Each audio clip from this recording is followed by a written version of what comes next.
All right, hello. Starting a little early today, but hey, who cares? I'm Milo. Welcome. Good to see you. I hope you're having a great day. I am. Thanks for asking.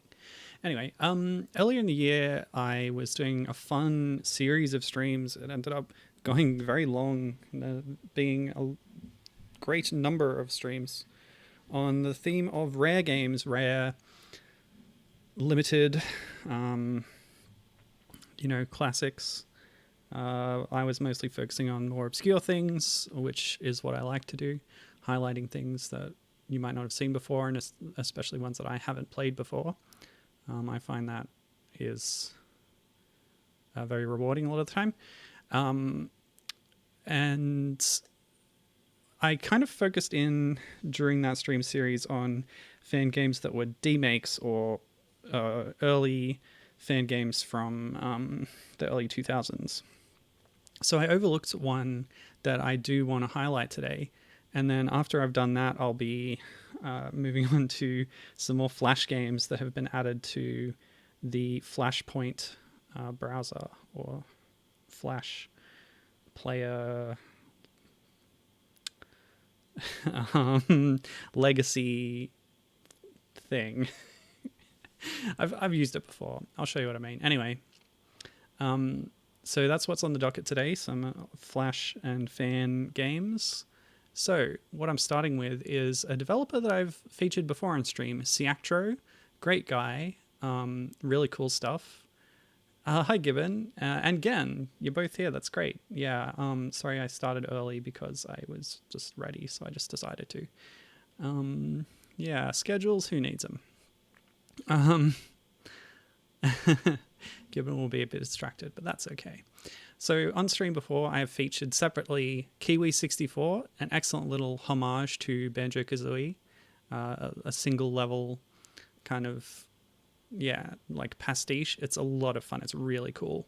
And I've also played MacBat64, which is a lovely, lovely little 3D platformer, also a Nintendo 64 homage, but taking a broader approach. It has references to Kirby 64, Ocarina of Time, things like this, as well as DK 64 and Banjo-Kazooie. Amongst Ciactro's other works are these other fun little projects. I can highly recommend Tori 3D. I have yet to play the sequel or the remix, but they're on my schedule soon. They're sort of Tori 3D was made for the PSX Haunted demo disc. So there's some like creepy elements in there, but it's also evoking PS1 aesthetics, which is close to the N64 aesthetics. So it's all in the same wheelhouse here. But anyway, what I'm zeroing in on today, particularly, again says that they have MacBat on Steam. It's very cute. Yeah, it's amazing. I think it's been ported to console now. Tori 3D and Tori 2 have both been ported to Switch by Diplodocus, the creators of Regina and Mac, I believe. I think that's right. Which Regina and Mac is pretty good as well as a Banjo-Kazooie kind of homage. But anyway, what I'm playing today is Silver Trigger 64. On my previous Rare D-Makes stream, I played two GoldenEye kind of D-Makes. They were called GoldenEye 2D and Silver Tongue, which took very different approaches to it. One was a top-down thing, one was a side-scroller. This one was actually made for the one-button jam. So it's controlled with only mouse clicks, but you can point anywhere on the screen, so there's that amount of control to it. It's not just pointing at one thing. So it plays in the browser through the Unity WebGL plugin, which is very handy. There's no standalone version. I just want to make sure that it looks right when I have expanded the screen. So I'll just do that.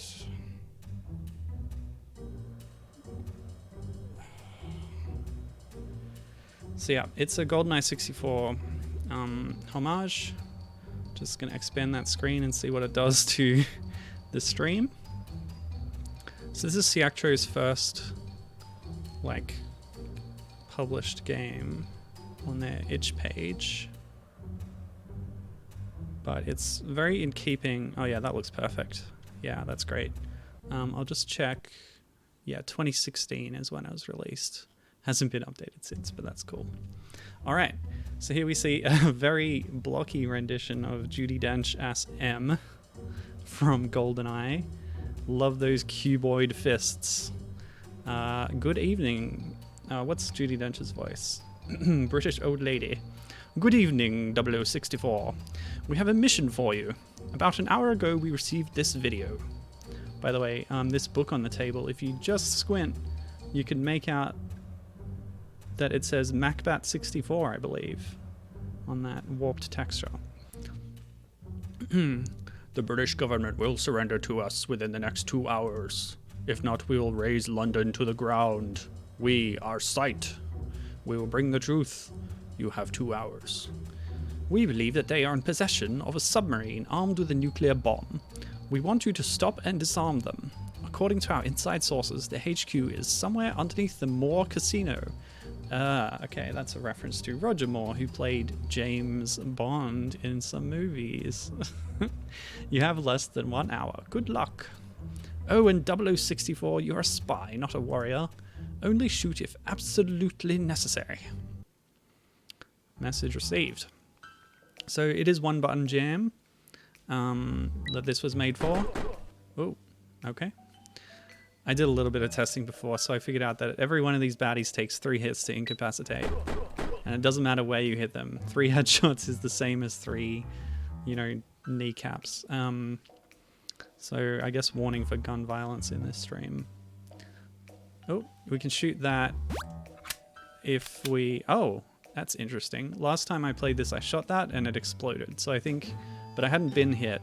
I think if you just wait, it'll heal you. So the idea is you don't shoot unless you absolutely have to, but you can shoot to open this alternate path, I guess. And if a baddie is not alerted to you and just scratching the head, you don't need to shoot at them. That's what M's advice was, and I believe that'll give you a better score at the end of the game. So yeah, you do move automatically. The only control you have is where you're pointing and shooting. I guess it's a bit like the kind of gallery shooter Time Crisis type things in that way. A little bit streamlined. Uh-oh. Oh. Yep, I got hit because I had to reload halfway through that. Oh. What? Okay. I got 3 emblems for completing that level. Whoop. You could probably hit him again after they've surrendered. Oops. Oh, the submarine. Awesome. I'll just use my last shot so I can get that reload. I'd rather use the shots than take health damage. Yeah, that's very, you know, dry docks, Bowser's submarine style thing back there. Oh, is the audio okay? I haven't got any chat for a bit, but just let me know if it sounds fine, because I didn't check the balance, and now the game is full screen, so I can't see the OBS window. I see you. I see you. Turn. Yeah. Yeah, so the games are moving us automatically. Like I said, that whole rail shooter thing fits in with that other stream I did at the start of October. I was playing gallery shooters, rail shooters, that kind of thing. Mostly gallery, but I talked about rail shooters as a concept. Oh, that opening beat, that's very Grant Kirkhope 007 soundtrack. Very evocative. Obviously, they're not, Siaktra is not taking any music tracks directly from GoldenEye 007, but the music evokes that. I wonder what... Oh, uh-oh. Ah! Yeah, okay, so even if you hit them after they've surrendered, nothing happens, but now I'm low on bullets again.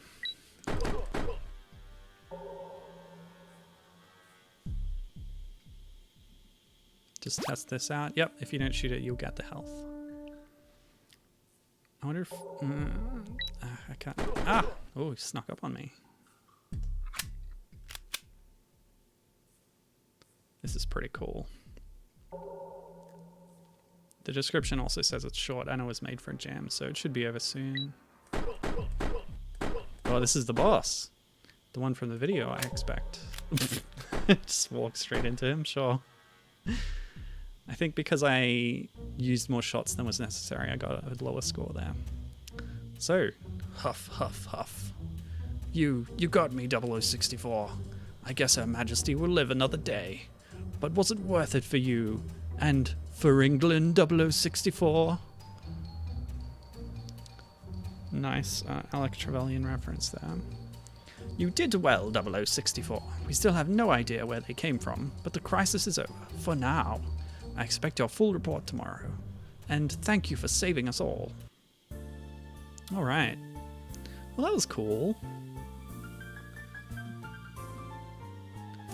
Again, it's a nice homage to the style of GoldenEye with the low poly graphics, as well as being an interesting, experiment in game design with the one button mechanic.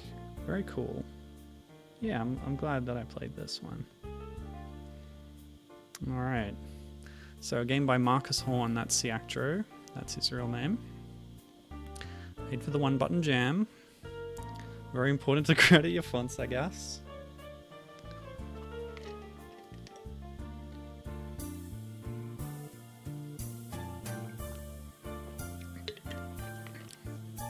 But yeah, do check out Ciactro's other games. You can start with Kiwi64 if you want, it's free.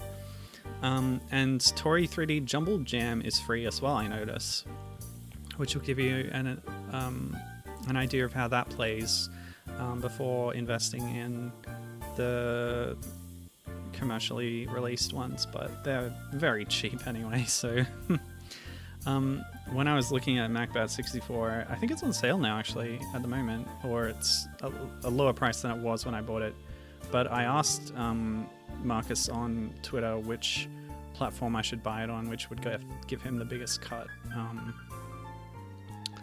think he said he didn't mind, but that itch gives the best return for the developer, as opposed to Steam, or it was also available on Game Jolt. Okay, so that's the same spiel as before. Yeah, okay, no chat's happening, that's fine. Gibbon says, nice logo. Yeah. It's very cute. Okay, so that's that. That's done. So the next phase of the stream is going to be all Flash games, because that was essentially the only one that I really wanted to go back and cover after doing Rare Fan games. I didn't find many others with my searching, but I'm sure there's a lot more out there. Anyway, Flashpoint. We've seen this before. You can get it from bluemaxima.org. It's an excellent project that aims to archive and make playable all the lost Flash games, especially now that Adobe has discontinued Flash and everything that was on the internet using Flash is now unusable. But there's a lot of history there, a lot of game history and animation history, and they're aiming to preserve it, and that's really cool. So the last major update to the client was in October, and I did a stream before October, and in that update they added a bunch more things that were along the lines of what I had played on that previous Rare and Donkey Kong Flash games stream. So that's what I'm going to do now, to cover that as like chapter 2.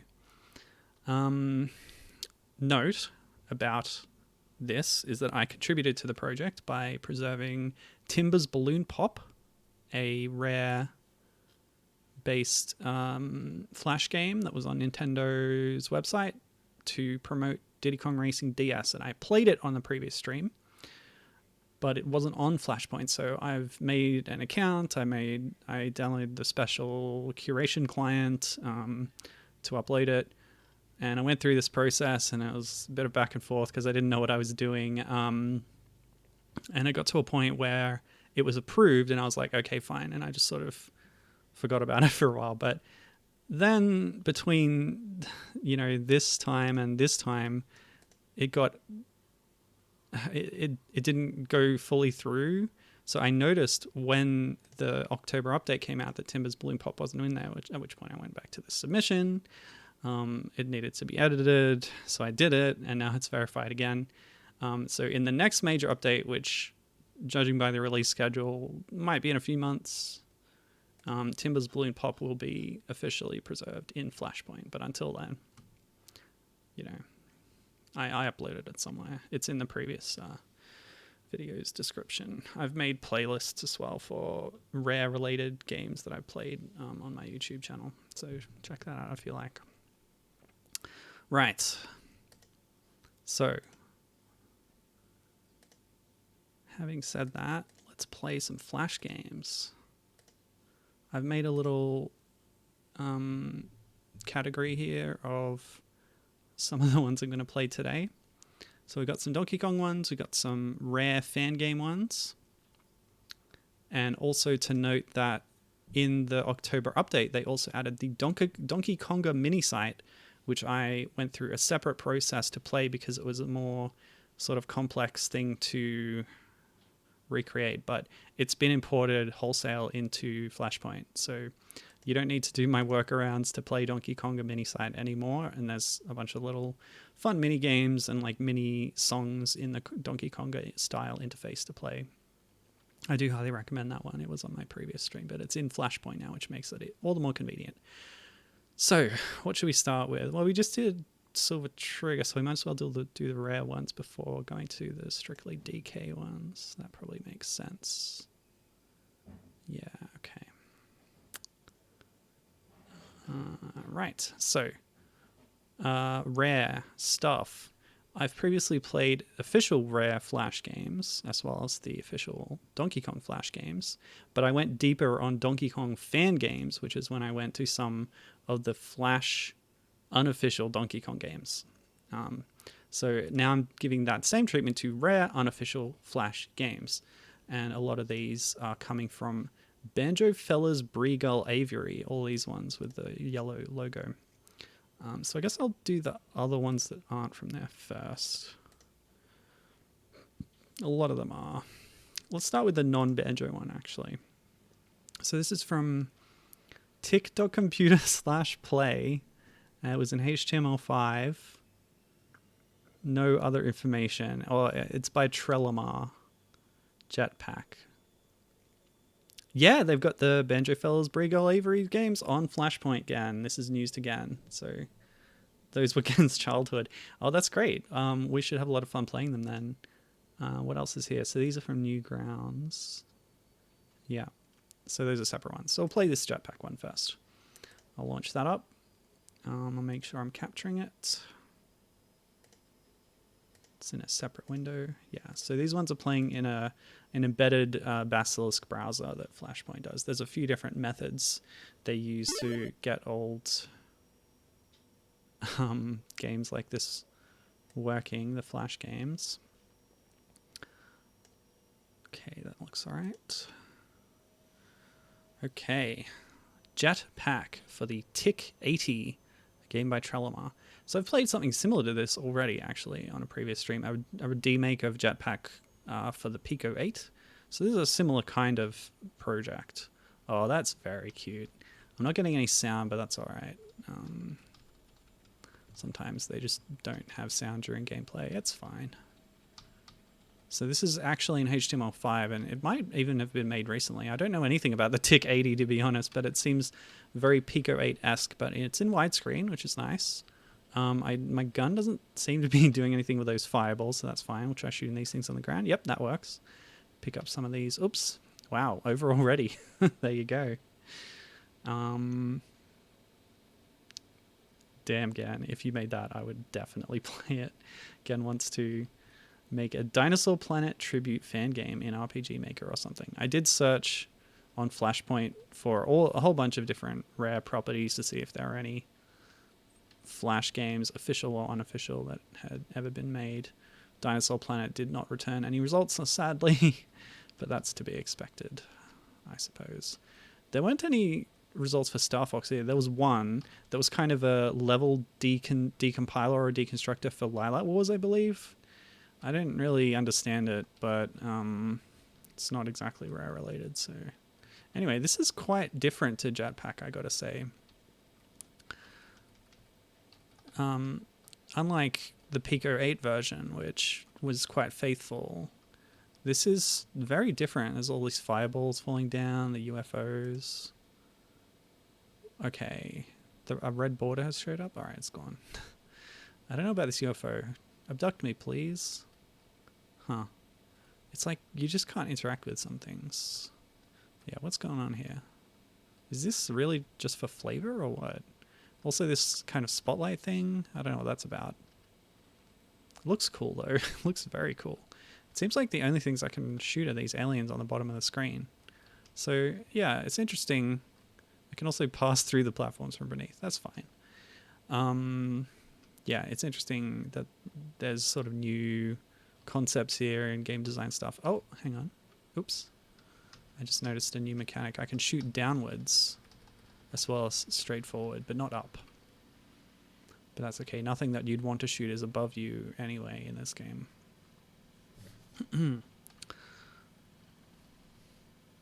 So this is cute. I wonder where this was originally from.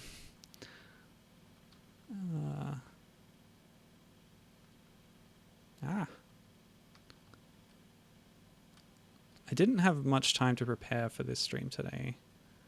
Otherwise I could have done a bit more research on like sources and stuff, but as it is, I've just searched through Flashpoint for what's on there.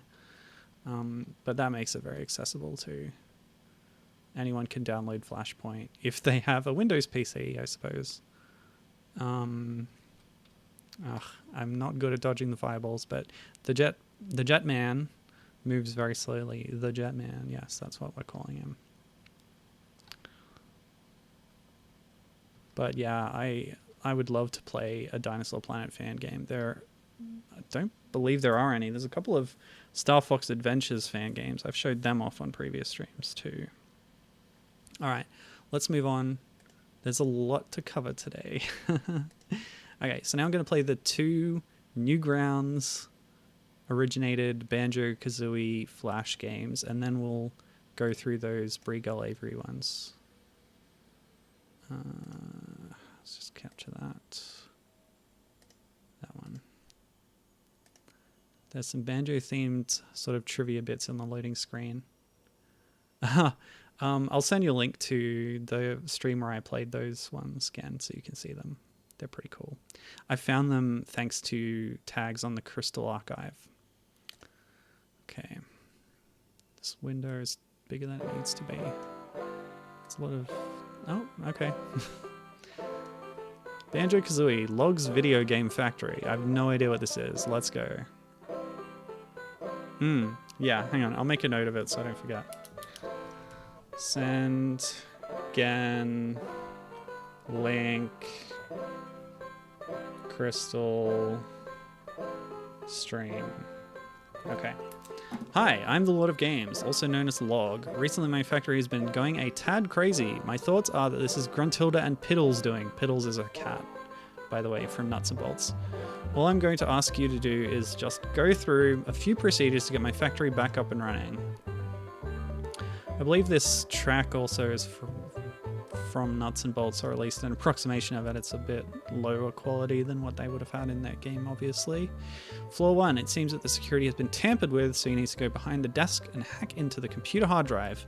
But the lasers have turned on, which will make your job much harder. I have no idea what this is. The screenshot? I don't know. Alright, click the jiggy. Okay. Excuse me? Oh, okay. So clicking the jiggy puts our mouse in the position that the game wants it to be. And then it's like one of those... If you ever played a physical sort of game that was... You're holding a loop of wire and you're moving it along like a string of wire that's been shaped into a particular way. And you have to move it very carefully so the loop doesn't actually contact the wire, because that completes a circuit and buzzes you. We do it as an activity in school sometimes. It seems that the lasers can go through the pathways, so be careful. What? I guess that means the walls thing? Whatever. Alright, so... Oh. I don't know where the... Oh, it's starting all the way from the start. Okay, so that's the concept of this. Simple mouse moving game that requires precision. But, yeah, I guess it's a fine concept. Okay, I'm not playing this anymore. Gen says, there was a Neopets game like this that I hated. That's what I want to hear. I want to hear these reminiscences of early Flash game memories. I'll just kick us back over to the Flashpoint browser to show you the preview screenshot. Try to find the Jinjo, it says. And it's like a screenshot from Nuts and Bolts. So I thought this would be like a hidden object game, but maybe there's different phases. So like once you pass the laser mouse moving game, there's other mini games, which is an interesting concept. But I'm not going to play far enough to get to that point because I have so many other ones to get to today. Okay. Banjo-Kazooie Logs Video Game Factory Part 2. All right. So we're going to get some new mini games in the same mold. Make sure I'm capturing the window.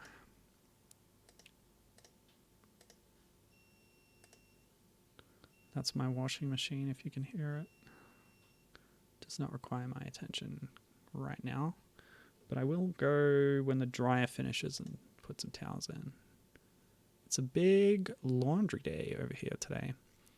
Welcome to part 2 of Banjo-Kazooie Logs Video Game Factory. Love this font, by the way. Alright, that went better than I expected. Anyway, it seems that a few of Grunty's minions are running amok on this floor. I'll try to find a way of capturing them while you just get their attention away from me. So is this log talking to us still? Interesting. It's like working together with, I don't know, I assume that I am Banjo and Kazooie. By the way, amok doesn't need a C. And floor 3 implies that maybe floor 1 was the laser game, floor 2 was that hidden object clicking game. And yeah, so we only skipped that, which means that we know the content of the game even if we haven't played through it. That's fine. That's good. I feel better about that. Alright, so what is part 3, or floor 3 actually? Oh my gosh. You didn't keep their attention long enough, so we have to start again. Okay, so it's another mouse moving game. We have to avoid George Ice Cube, who's roaming around, as well as his duplicates, perhaps Mildred and others. Yeah, so we're just moving the mouse. It's a little bit like Timber's Balloon Pop, I guess. Just avoid them. It's an avoid 'em up. A classic Flash format. Oops. Oh, it starts you back at wave 1. I hate that. Save my progress, why don't you? I can't sit here all day moving my mouse around these ice cubes. I can't even appreciate the refreshing notion of an ice cube in itself. Because while it's supposed to be approaching the height of summer here in Australia, it's actually quite cool. It's unseasonably cool, I would say. And I will chalk that up to La Nina, the climate effect that we get on a sort of irregular cycle across the Pacific Ocean. It like oscillates between... Excuse me? Why did I fail then?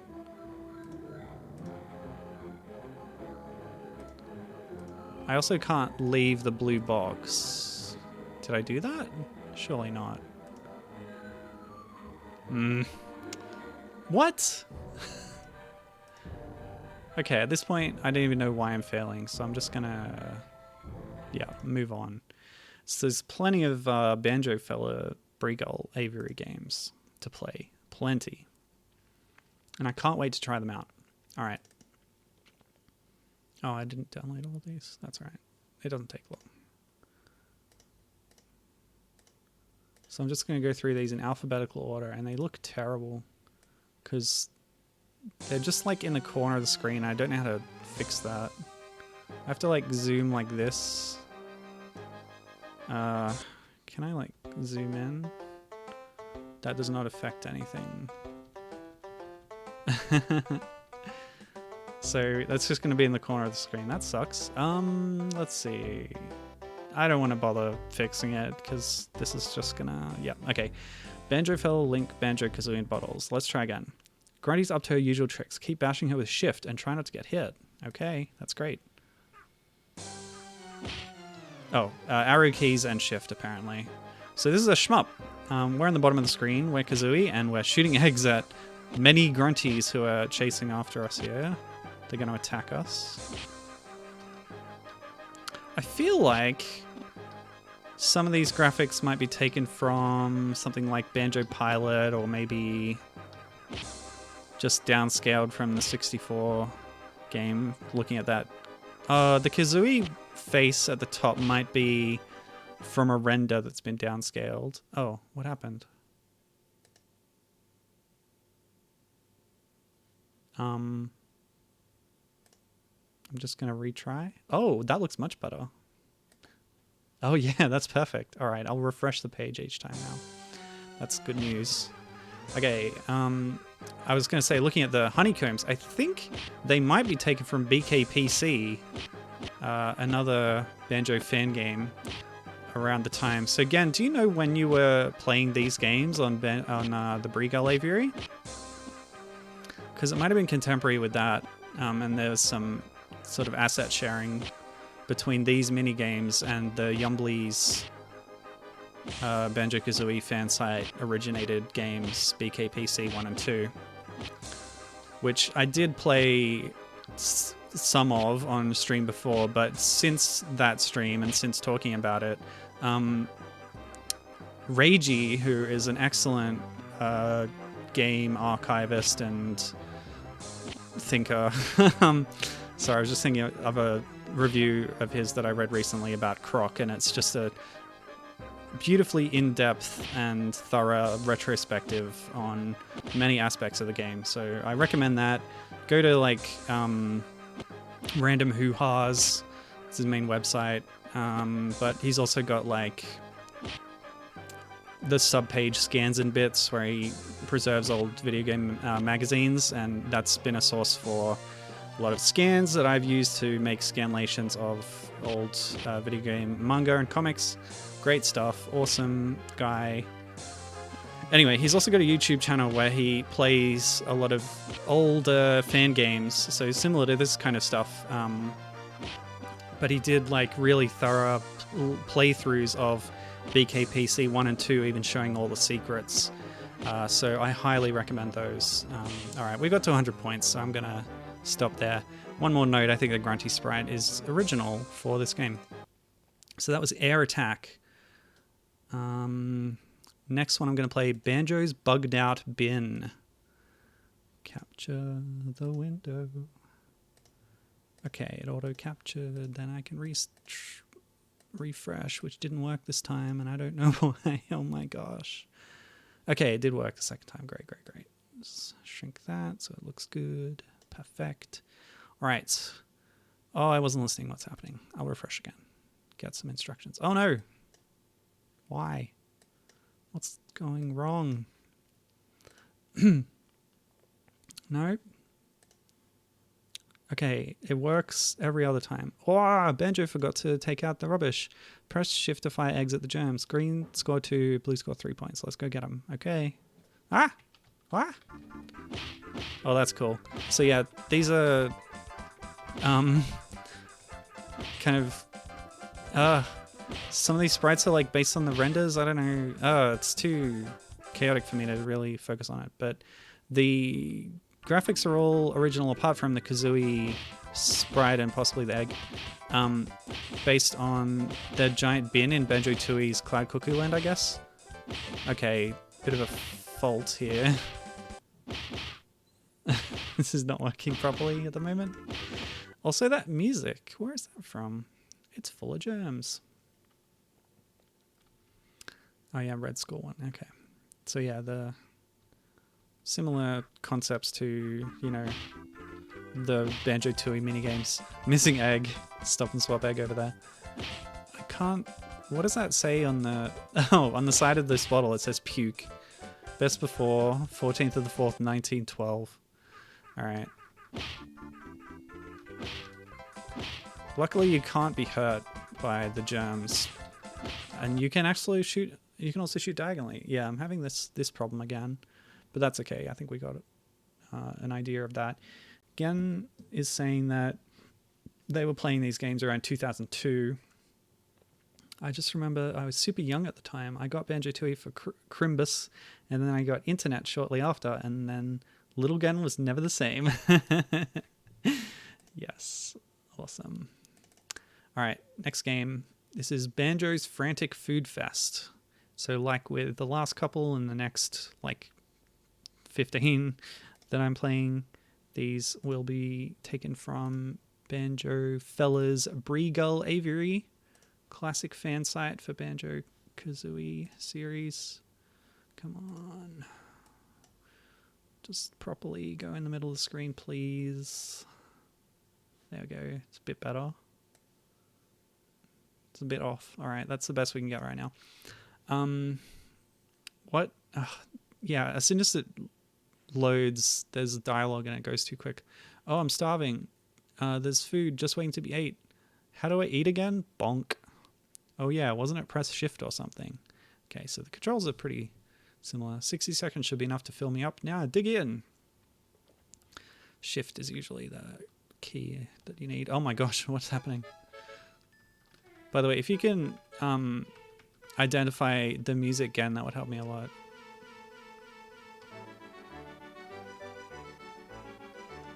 There's so much food. Getting some roast potatoes and carrots, pizzas, whole roast poultry. This is a classical piece. What is this from? Is this not the William Tell Overture? Yeah, I think it is. I didn't quite catch the song in the previous one. That's probably from one of the Banjo games. Again, can't remember. Some classical stuff. Yeah, it's all the same. It can blur together a bit if you're not familiar with the names of these songs. Oh, great. I got a high score. Is that showing up? Yeah, it is. Lovely. Same names too. So I actually did decently on that one. And Banjo giving a big burp with a distended belly. You overdid it, Banjo. Alright, the next game is Bash a Breegull. This looks like a shooting gallery type game from the preview image on Flashpoint. Oh, dang it. I don't even need to do this because it's already, yeah, it auto captured it. Alright. Again, we'll do a bit of a refresh. We've got a dog character here. That's interesting. That's new. I do not recognize this dog from a Banjo game. Come now.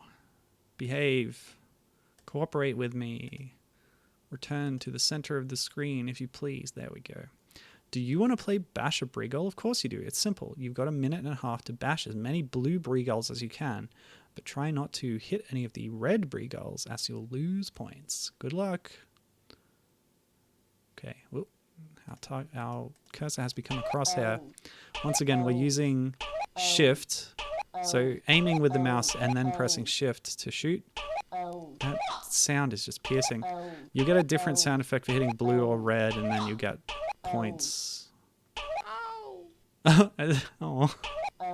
So 2 points for hitting the blue, 2 points taken away for hitting red, and there's a third sound that I do not know the origin of. Or the purpose of it in the game. Okay, nothing's changing. I have 50 seconds left. I'm not going to continue. That's it. We're done. I can't quit. My cursor has been captured by the window and I cannot go to the little X in the corner. Can I hit Alt F4? I can. Okay, that was Bash a Breegull. Pretty cool. Pretty cool. I like it. I like the new graphics for the Breegulls. That's very cute. All right, next game is called Big Bad Bunions, and well, pretty interesting. All right, they all begin with a character sort of introducing them to you with some dialogue, which is fun. Gibbon says, what excellent eaters. Oh no, I just wanted the dialogue to start again, but it went back to the corner. I have a spell to make me bigger. That'll make me snigger. I will refresh as many times as it takes. Did I capture this one? Yes, okay.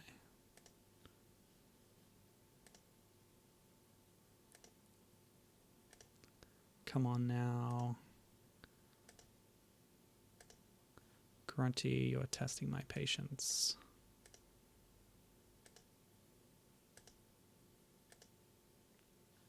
Alright, this is going to be a small one in the corner then. The furry fool will be mine, and I'll look good in no time. Watch now, as bigger I get. Banjo will come through, I bet. Here I go, bigger I get. I'll say the spell, and 2D I'll net. Ugla latte conastui. Oh my gosh, what is this? Welsh? Irish? Bunions bigger. Oh no, that's not right. That's the wrong spell. I knew it might. What's happening? I'll see. Something little old me. Ah.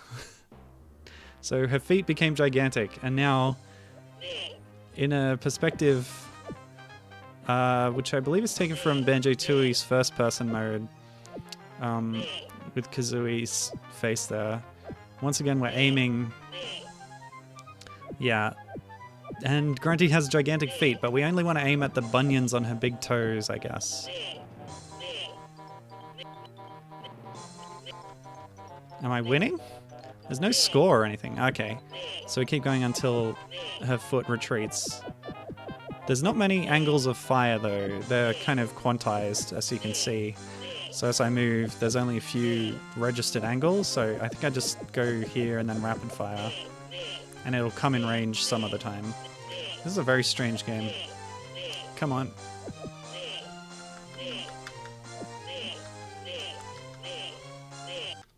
Near. Very Monty Python style foot crushing Banjo's house there. So I guess we failed. I'm going to try that again because I'm going to do it this time. You have a much more direct angle on the left foot, so you can do more damage to it. Okay. So it's frozen in place in giant form.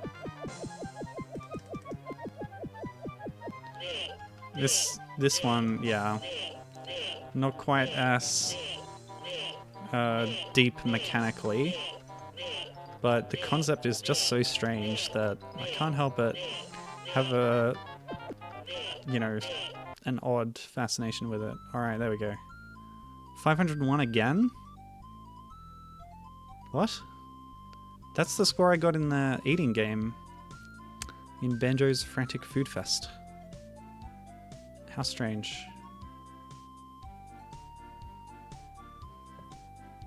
I'm just enjoying this music for a second, actually. Yeah.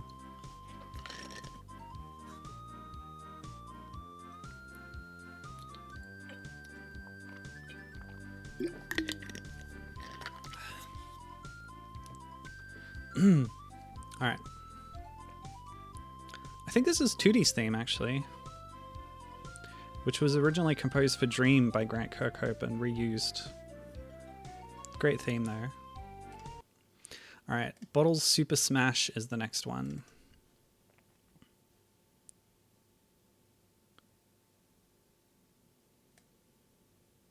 Okay, looks good. Oh boy. Just do the reload dance a few more times.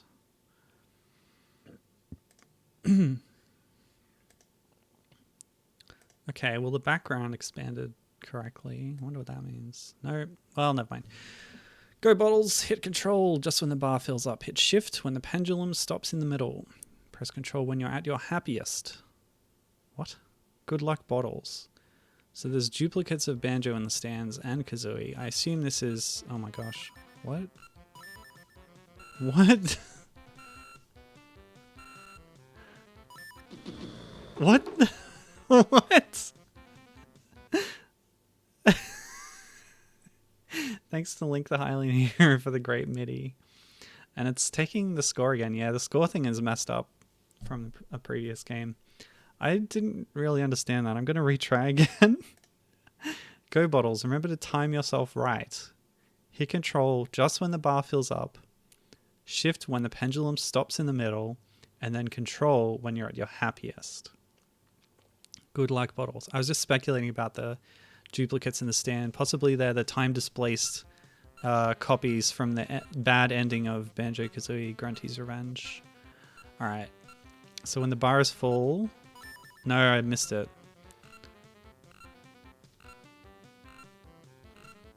What? Shift isn't working. Is it just control every time? No? Okay, I got it in the middle. That's great. Now we just need to...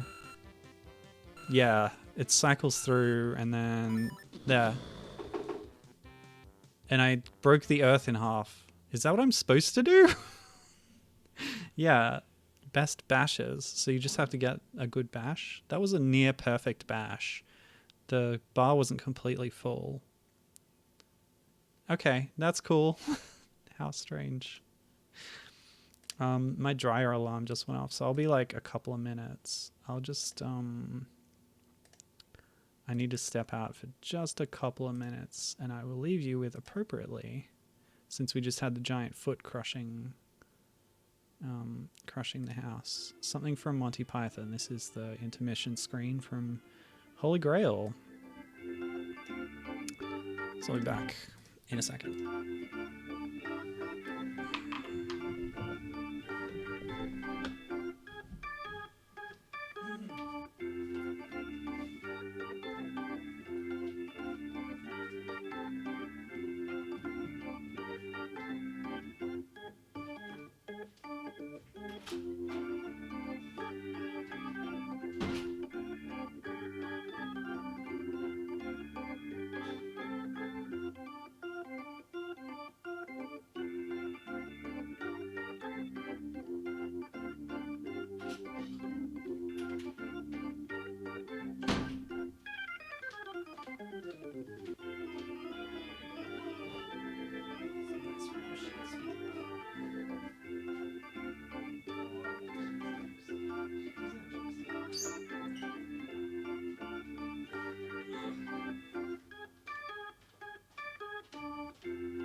And I'm back.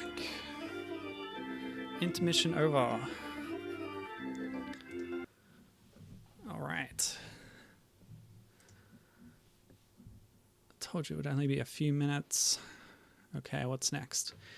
Back to Banjo Fellas Bregal Avery Flash Games. Oh, actually, judging by... just show you in the Flashpoint launcher. So there's a little V icon, which I saw a few times when the game kind of crashed. But the platform is vitalized, something I've never heard of before, but I guess it's a delivery platform for Flash or some kind of analogous, medium or service. Anyway, Vitalize. Never heard of it. The next game we're playing is Bregull Bombard. Looks like another shooting gallery one. Fair enough. It's interesting to compare, having played the BKPC games, which are attempts at replicating Banjo-Kazooie style gameplay, even if it's from a 2D plane and technically different. These ones are interesting in that they're kind of attempts to capture that kind of mini-game based gameplay, which was so common, especially in Tooie. Right, here, Pure Goal for 20 points. Oh, Quarry for 5, Topper for 1. What? Okay.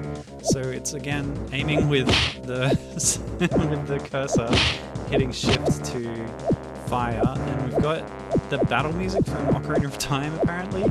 That's our backdrop here.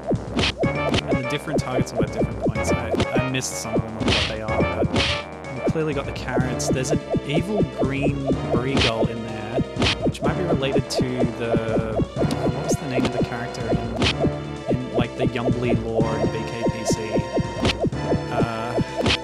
It's like Bagooey or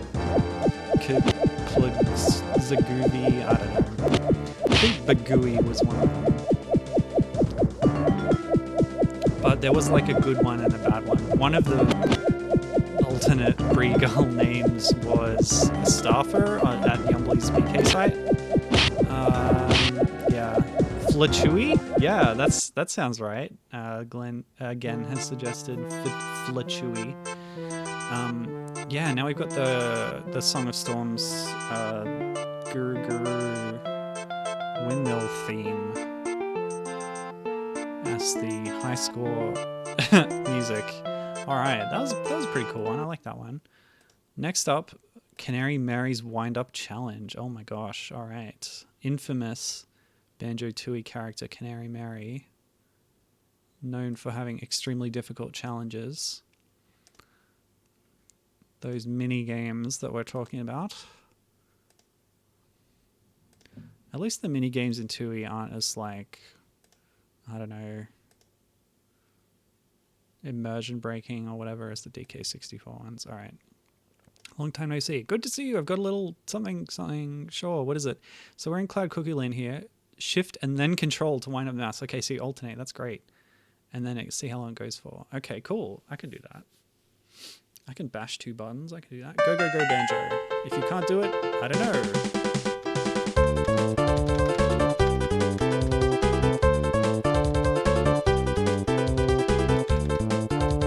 The blue Bregull was Kablooey, says Gavin. This is the, I guess it originated as the Starman theme from Super Mario Brothers, but it's more taken after the Mario 64 power-up theme. Oh, it's really loud now, sorry. Turn that down. So not drowning out my voice. Okay, looks like a good one. 334. Yeah, Gen's agreeing with me about the DK64 minigames. It was just like you enter a barrel and then suddenly you're doing a thing. They're better integrated in the world in Banjo-Tooie. That's the difference. Because it could be anything when you enter a minigame barrel in DK64 and it's got nothing to do with where you are or what you were doing. And some are repeated, so yeah. The games themselves were themed around, you know, the Kongs and the Kremlings and all that, so that's cool. But yeah, it's just kind of outside of your current context. Anyway, 334. Actually, what's this song?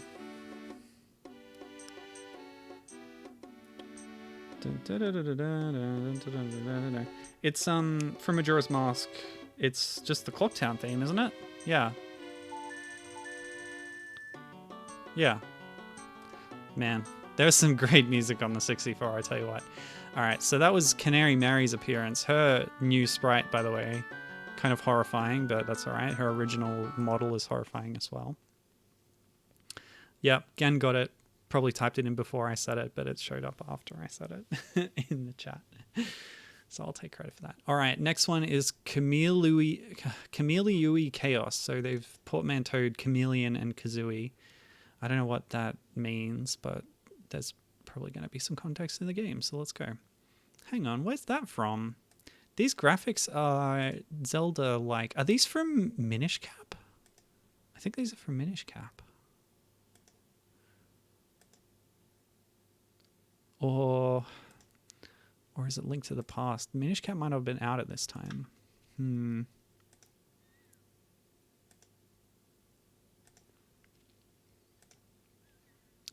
gonna get this. Anyway.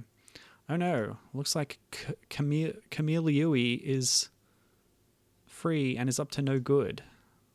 So this is a naughty Brie girl, possibly the same one we saw in that shooting gallery one.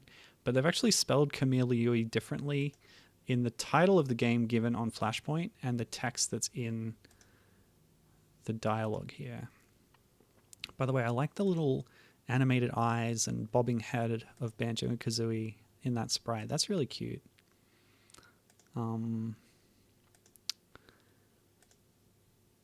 Again, I'm refreshing it because sometimes when it relaunches the page, it's actually centered properly, and then I can make it bigger on the OBS screen. But I might just give up at this point. All right, never mind. Just get it as big as I can and go from there. Fire eggs at him with shift while dodging his eggs. Try your best not to get hit. Is this an arrow key situation? Yes, it is. Oh, gosh. Oh, wow.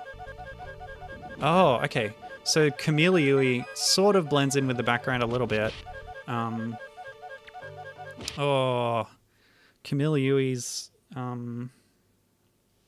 grenade eggs did me in. Curses. Oops.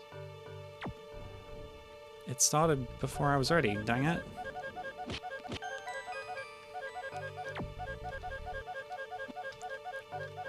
Ah.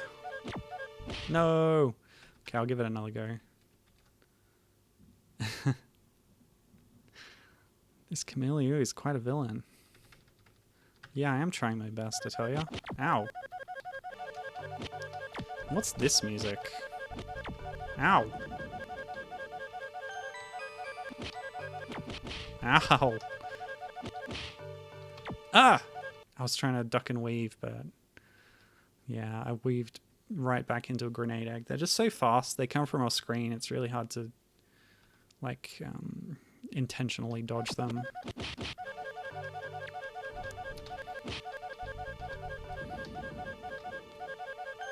By the way, again, if you want to, like, co-commentate one of these streams with your vast experience in this old stuff, then I can get you on Discord on a voice call. I've done that with Julie before.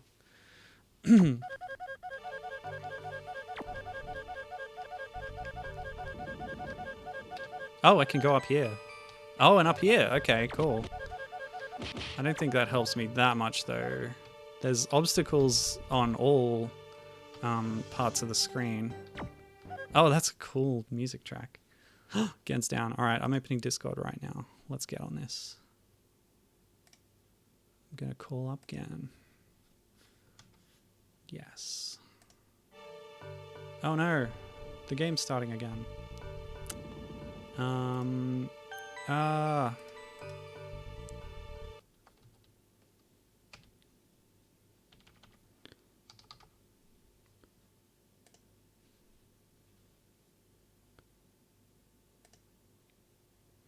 You have to accept my friend request. Okay, I'm done with this game. We'll move on to the next one. Okay. Now this. Hello. Hello. Hi. Yeah, already setting a good first impression on the stream. But yeah, hold on, let me tone down my volume a bit. No, that's good. Your volume is coming on the same channel as the game volume, so the louder you are, the better, actually. Oh, well, I was talking about, like, my output audio on my end. Okay, no worries. But But okay, if my voice input is like coming fine on your end, then like that's also good. Yeah, it sounds fine to me. It's always a bit of a balancing act juggling the stream volume. So, but I think it's okay. Yeah, it happens. So, you mentioned that you remember playing these on the Breagull Aviary. How many of them that I've played so far are you familiar with? Uh oh, it was so long. I just remember Everyone Hates Jolly like scaring me when I was a kid. Oh, okay. That's coming up in a couple. That should be interesting. Is that a kind of Five Nights at Freddy's type thing? I wish that would be infinite for the time if it was. But no, like I forget what it was about. Mm. Like I just remember it scaring me so much when I was a kid. Okay. Well, we'll do Digging for Gold, and then we'll be ready for Everyone Hates Jolly. You've got a bit of time to mentally prepare yourself. I think I'm already prepared. I think like several, like at least 2 decades is like enough preparation. Oh yeah, but it's going to unearth the hidden memories that you tried to bury. Yeah, that sleeper instinct. Oh, that's okay. Got to refresh there. Howdy, Bullion Bill. Howdy, partner. What y'all up to? Nothing much. But yeah, I wasn't expecting like any of these games to like get on Flashpoint, considering like different like Yeah, they're this Vitalize thing, which I've never heard of. yeah, And yeah. Like I was gonna say engine and like I don't know, like would Flash even count as like a game engine? Sure, maybe. I think so. Is this right? You have to alternate Control and Shift to dig. Is that all it is? Yeah, I can't move. This is just like the Canary Mary one. You just have to mash those buttons to get deeper, I think. Yeah, Whose I just skeleton remember is like that? this kind of like visual style like being incredibly distinct to me. Yeah, the kind of mix of down-resed like game assets with this new like MS Paint graphics kind of thing. Although they're quite well done, the new graphics, I think. Yeah, because I remember Banjo-Zeg having this style too. Oh, which one was that? It was from BT Hive, I believe. I did play like a minigame collection on the BKPC Like, stream. Yeah, it was Was made that by it? the same guy. Okay, Yeah, it cool, was made by cool. the same guy. Yeah. And Egg. some point I gotta get that and BKPC games up on archive.org. Yeah, that'd be really cool. Yeah, I mentioned Reiji before, covering BKPC on I've his seen YouTube channel. videos. Yeah, they're really cool, aren't they? He's Yeah. He's great for doing that kind of thing and getting these old games out there. But like his source for BKPC and Mr. Pants 2000. It's my old blog Yeah. post from That's right. that I did when I had a blog that was basically more like a journal of like random stuff that I found interesting. Yeah.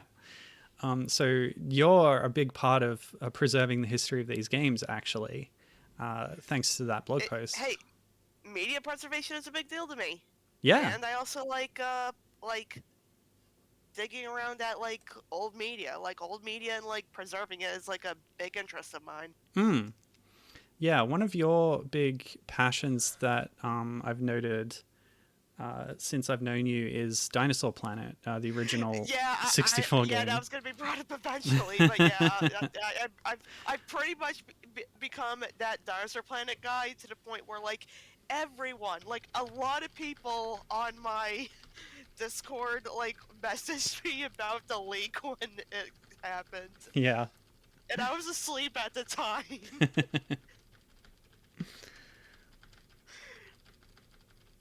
Yeah, so your efforts at preserving old assets from that are really cool. You didn't have anything to do with the leak, but you must have been very happy when it happened. Oh, you know it. You know it. Like when the servers were like when they were starting to like become a community, like everyone pretty much recognized me. And and like even then I still had like some like old files that I had when I was like scrounging around for any like Dinosaur Planet content, including some like really old watermarked images from Star Fox Online back in 2005. Oh, cool. There weren't anything like too notable. There's some of the same screenshots that Rare Thief had, but watermarked with the Star Fox Online watermark at the time.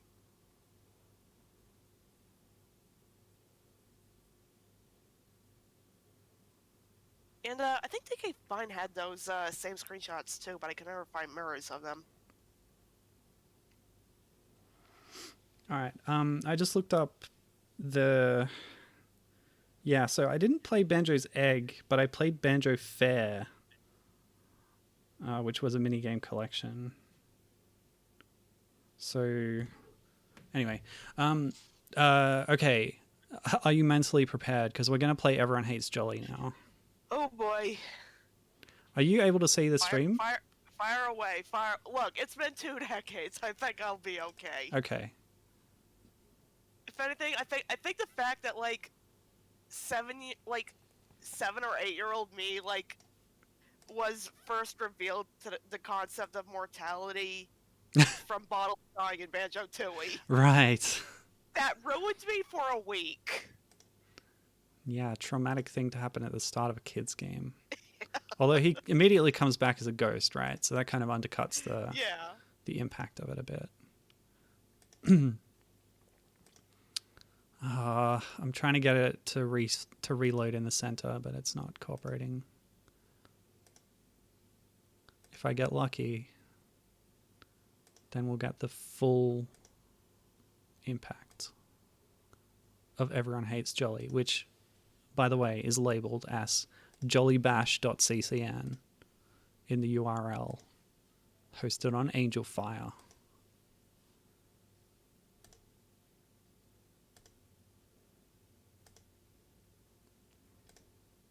This is out of character. Jolly did not speak like a pirate.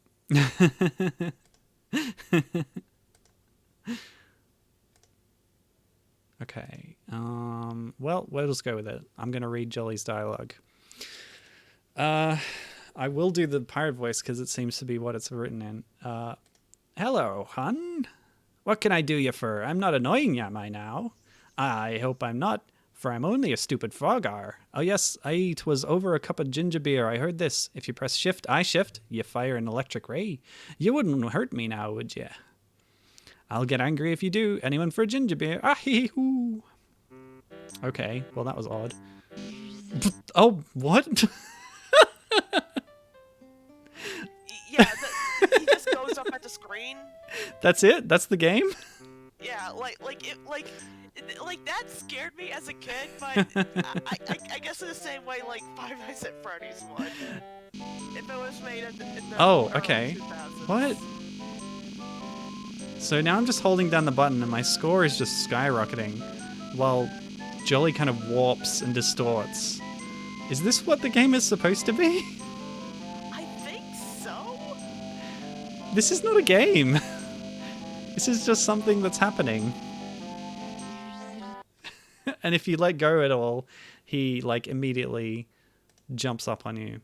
Maybe there was supposed to be like a timer on your shift press, but it's like accidentally in turbo mode. So I'm going to try like rapid firing now. And I think the idea is you have to keep Jolly away by shooting ginger beer at him. Nope, that's not it. Because he instantly jumps up on you if you're not holding that button down. This is really weird. Okay, one more time. It just goes... Well, that was Everyone Hates Jolly. The childhood ruiner of Ken. Okay. All right. Up next. Yeah, I mean it's not scary like Well. now, mostly because I'm like well in my 20s. It gave me a little jump. But yeah, like Jolly just suddenly like coming up at the screen like screen like that. That was a jump scare for me as a kid. That was baby's Yeah. first jump scare. Sure. Yeah, that's a good way of putting it. Oh, it's loaded in the middle? No, it hasn't. And there's no dialogue at the start of this one? I'll try refreshing. This is Hag Attack, which the screenshot shows a kind of scrolling shooter similar to the first one I played here. Oh, no. It's just like this. Okay, so this is what it is.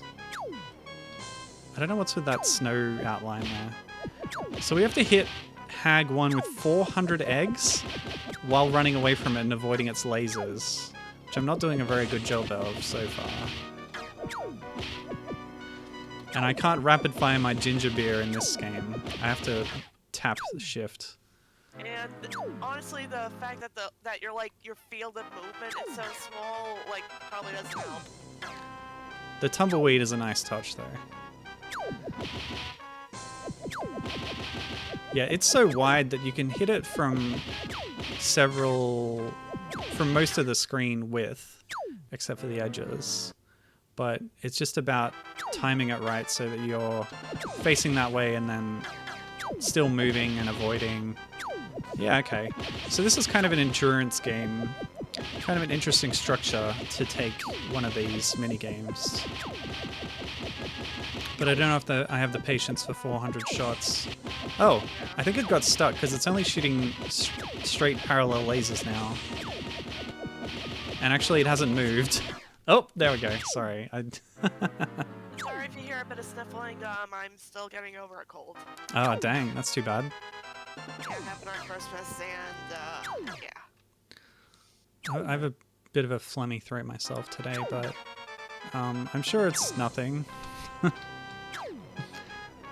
Yeah, it sucks that I had to get a cold right on Christmas. Yeah, I know, right? Alright, what I'm going to do this run is just focus on running and seeing more of the scenery that's been constructed for this game. Oh, look at this! There's a little poker table here with banjo bottles and mumbo. So your objective is actually to stop Hag 1 from getting all the way to them and ruining their poker party.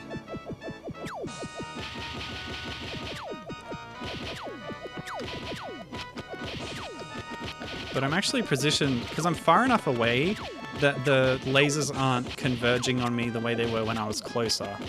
So if I stand here and rapid fire, which I can do with both shift buttons, so I can double tap, then we might be able to actually do this. Oh no, it's getting closer, so the lasers are actually getting me now. The game's lagging because I guess there's so many eggs on screen because Hag 1 is that far away from me. The lake is also kind of an asshole move. The what? The lake. Oh, the lake. Limiting my mobility that much, yeah. By the way, if you don't mind, again, try and keep the cursing to a minimum on this stream. Thank you. That's okay. No worries. I just label them as family friendly. But yeah, no offense to Banjo Fella, but that's kind of a jerk. But yeah, sorry.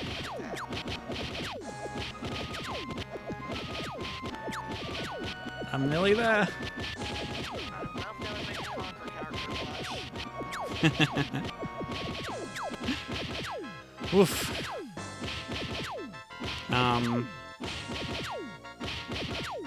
I think I crashed the game. Oh, well done. I actually won. Okay. Nice. I'm watching for your Twitch stream, so there's a bit of a delay. On Yeah, that. yeah. Sorry about that. It's alright. It happens. What? Hang on a second. This is, if I'm not mistaken, Smash Mouth's Walking on the Sun in MIDI form. I can't hear it since it's kind of weird to like hear like both audio at the same time. Yeah. Oh my god. Fair enough. But yeah, I don't know how many people would have got to this screen, but what a reward. I'm very pleased with this. Congratulations! Here's your reward, Smash Mouth. This might actually be my favorite of their songs. In fact, I think it's a real jam. It's really cool. I don't don't listen to a whole lot of Smash Mouth, but like they do have good music that isn't just the one that everyone memes on. Yeah. And actually, even that one is a good song as well that I enjoy. Yeah, like, just because it's a meme doesn't mean it's bad. Alright, that was awesome. But we have to move on. Let's play Halloween Hullabaloo now. So this looks like another shooting gallery kind of one. I think I'll just stop trying to refresh them so many times. I'll resign myself to corner of the screen play.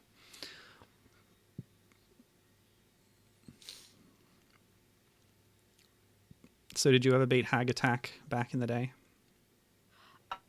Probably. Okay. Like again, you're asking me to remember something from like 2 decades ago. Like some of it I can't remember, some of it I can't. It just depends. My memory is a roulette wheel. I know what you mean. Perfectly understandable. Okay, this one's labeled Monster Mash in the URL, so there's another like alternate name up there. And this one's not actually loading at all, no matter how I refresh, so we might have to skip this one. Looks like it's another shooting gallery one with an autumnal theme. I'll show you the preview screenshot on Flashpoint. So we're not playing that one. Oh well. Next one is House Under Siege. Delightfully spooky. Yeah. Bit late in the year for it, but oh well. Wonder if there's any Christmas type ones. No time is too late for Halloween. I guess.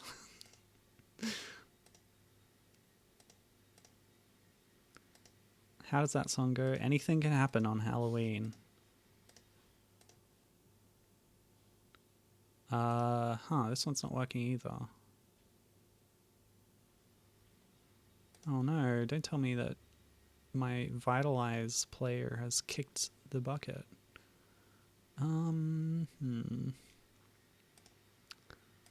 Well, this kind of looks like another avoid 'em up, has falling objects rain down on you. A bit like Mr. Pants 2000. I'll check the next one as well. Maybe it needs a relaunch or something.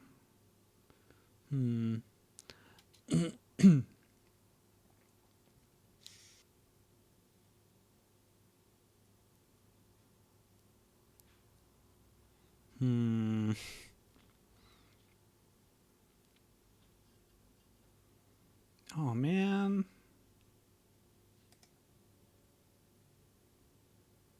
No.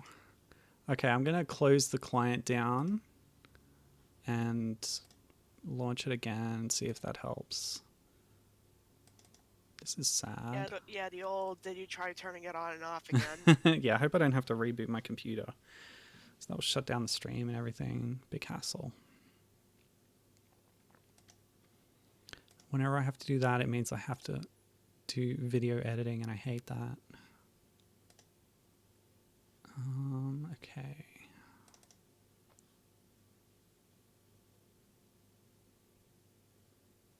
All right, it's working now. The relaunch helped, and the window capture is working. Smashing pumpkins and egging old witches. All right, it's another aim with the mouth, shoot with shift. Glad it's working. Happy Halloween, everyone. Oh gosh, what's wrong with those pumpkins? When they disappear, they just... Yeah, that's what it said. Smashing pumpkins, I get that reference. That's a reference. It's not quite Smash Mouth, but... Okay, so it looks like you get extra points for hitting Grunty. Oh, they're moving so fast now. That's a really cool Grunty sprite, by the way. Yeah, the original drawn assets are really cute. Yeah. Eh. I don't know when this one ends. There's no timer on it. Maybe it's just a scripted sequence that goes until it stops.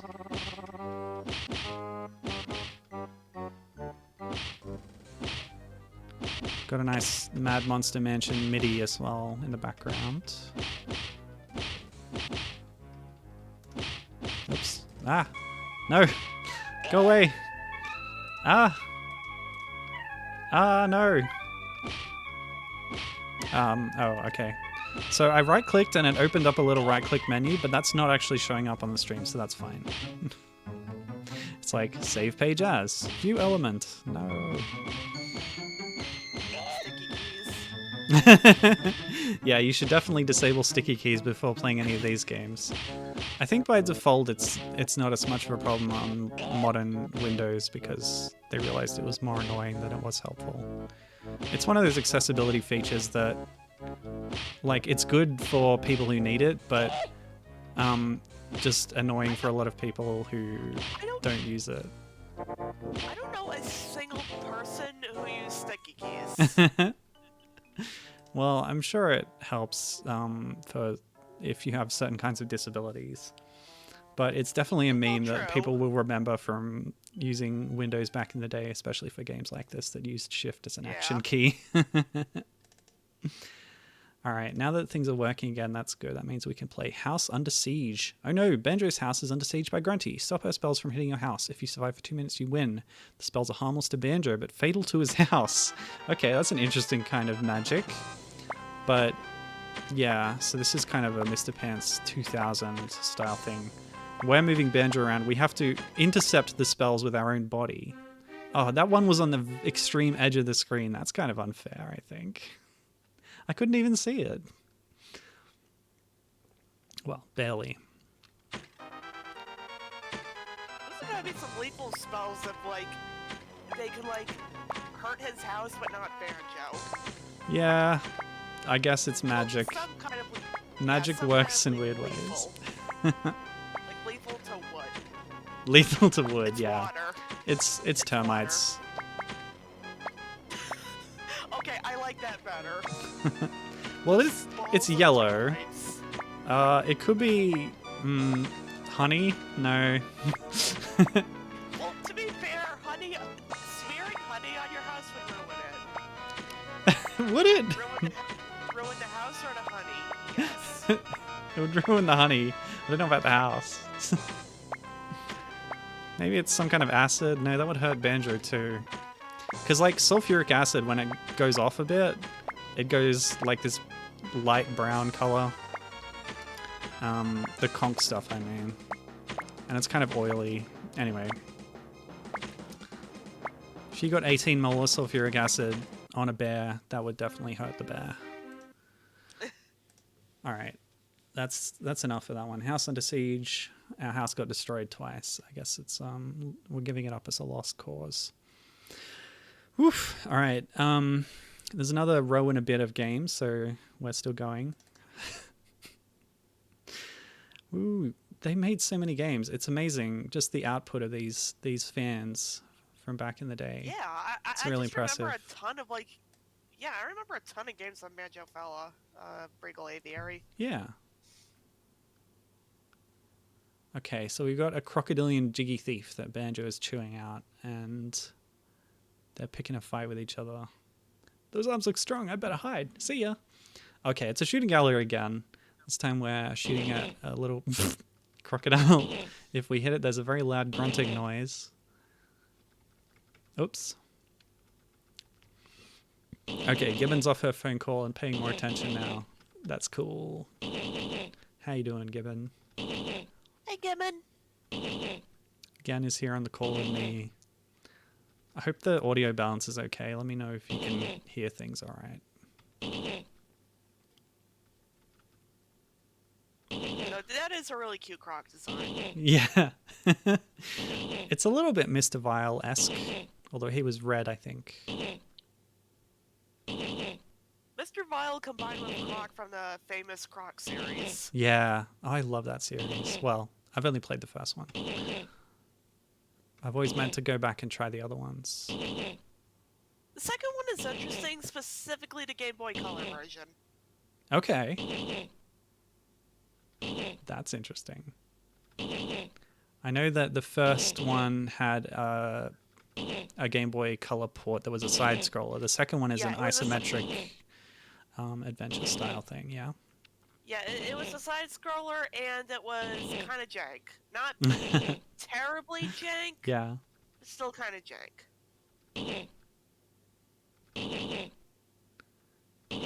Again, I don't know when this ends. There's not much variety here.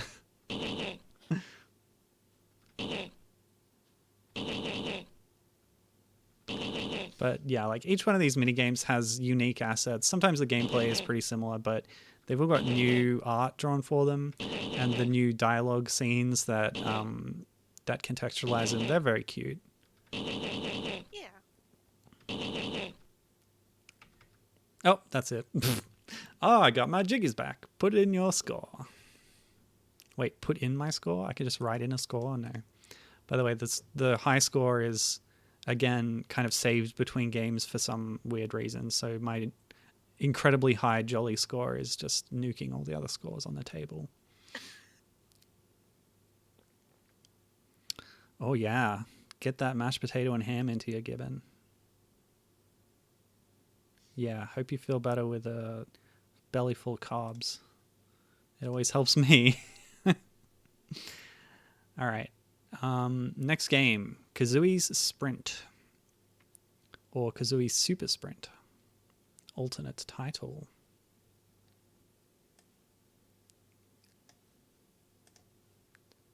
Oh, lovely. Run to finish line, avoid the obstacles, and make it in under 60 seconds. Try to beat the top times. 3, 2, 1.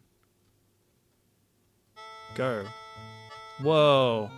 All right, so we've got some intense, like, sonic momentum building mechanics here. Kazooie starts off slow, but you build up speed as you run.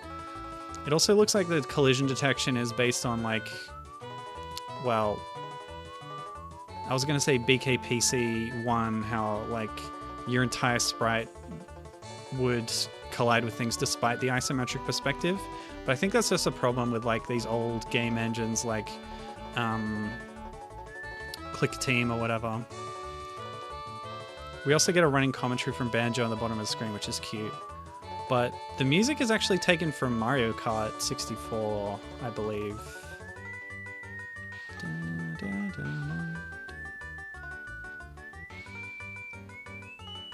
I'm trying to remember where this music is from.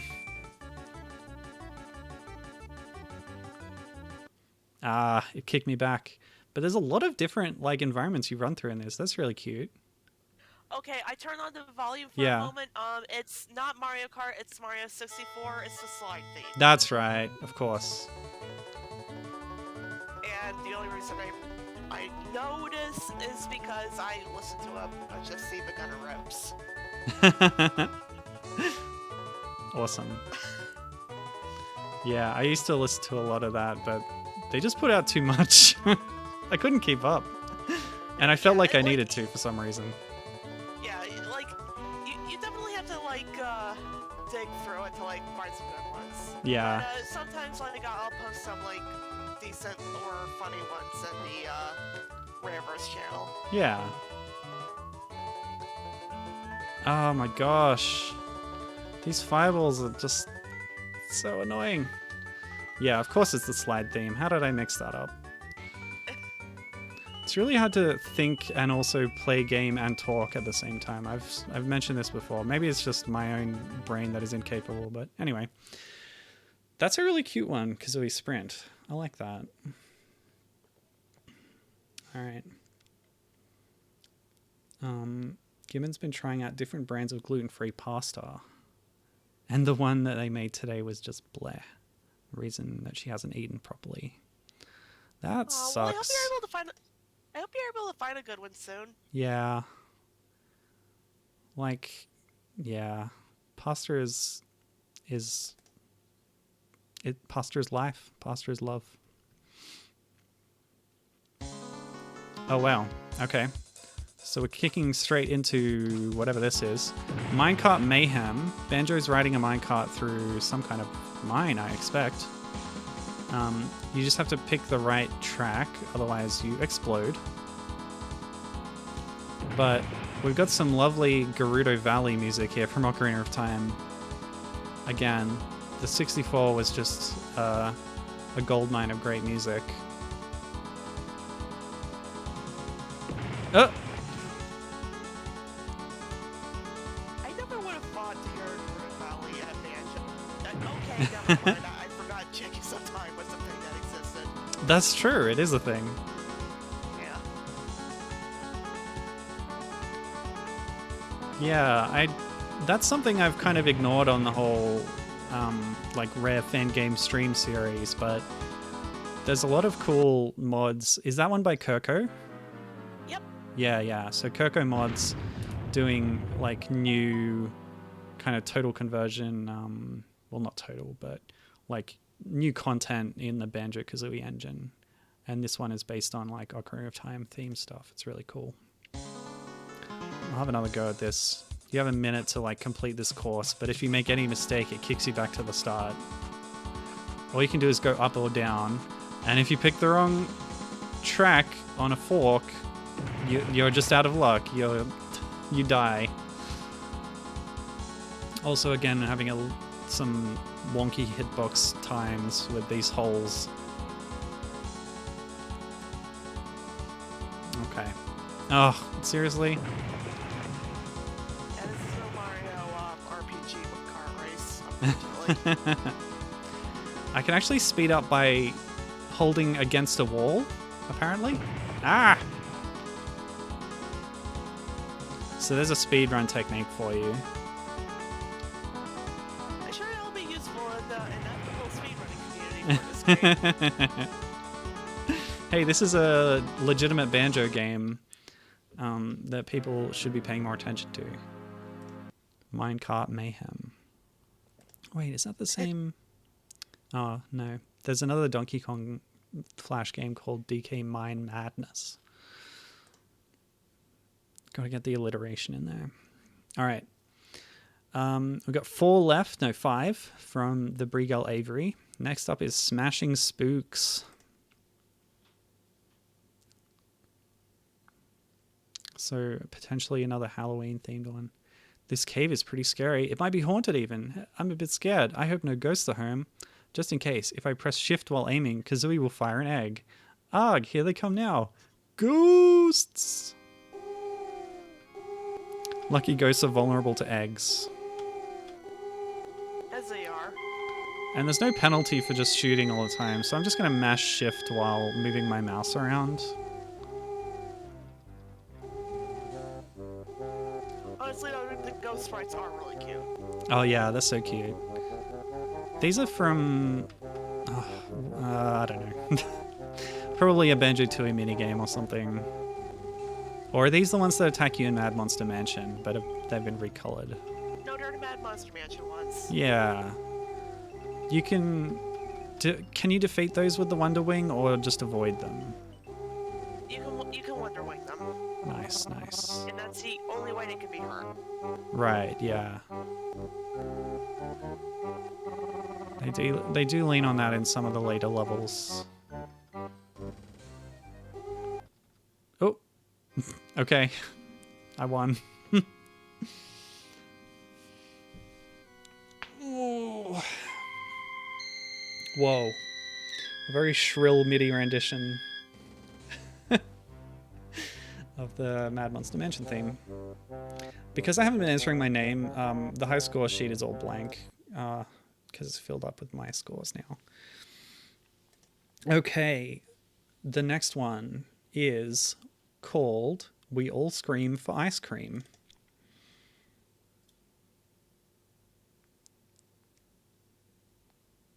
Okay. In the URL, it's listed as summer.ccn. So this is a seasonal one again. Oh, Kazooie's initial dialogue stays on screen for such a short time. So it's like, hey, Banjo, will you get me a couple of ice creams? It's sweltering out here and I don't want to be a roast Breagull. Okay, how many do you want? As many as possible. That's it. That's the premise. We're getting ice creams for Kazooie. Except Banjo's very slow. It's walking on the sun again! Yes! Okay, so apparently Grey Ginger, who is alive in the continuity of this game and not destroyed by Hag 1, the Grey Ginger is going to steal ice creams off you. So the idea is just to grab them without getting accosted by a rogue Grey Ginger. And the graphics, again, taken from a Zelda game, or some of them are. These bushes I definitely recognize, maybe from Link's Awakening DX. No, I believe those are from Link to the Past. Okay. Either way. I'm very sure, like, most of the assets here are from Link to the Past. Yeah, this fence too. I've been watching a lot of Link to the Past randomizers lately, so that's like at this point it's my main experience with the game is watching these kinds of videos. How do I get that? An ice cream spawned in the middle of the lake. I tell you what, I'm very glad to hear this song again.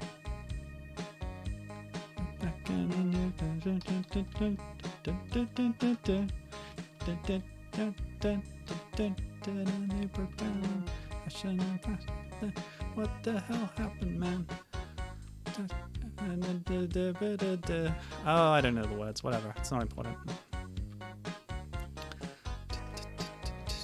Hypocrites.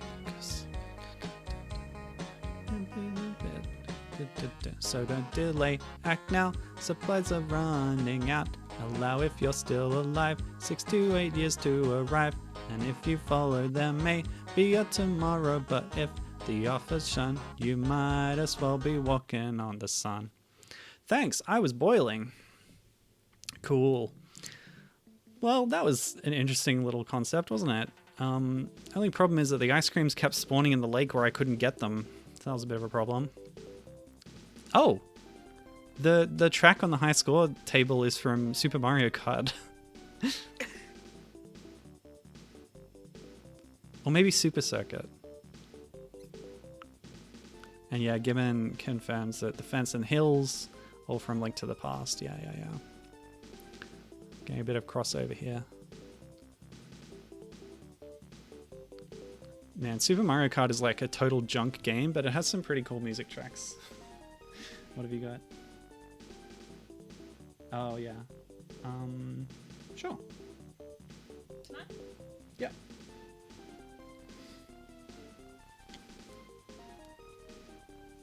Okay. Next.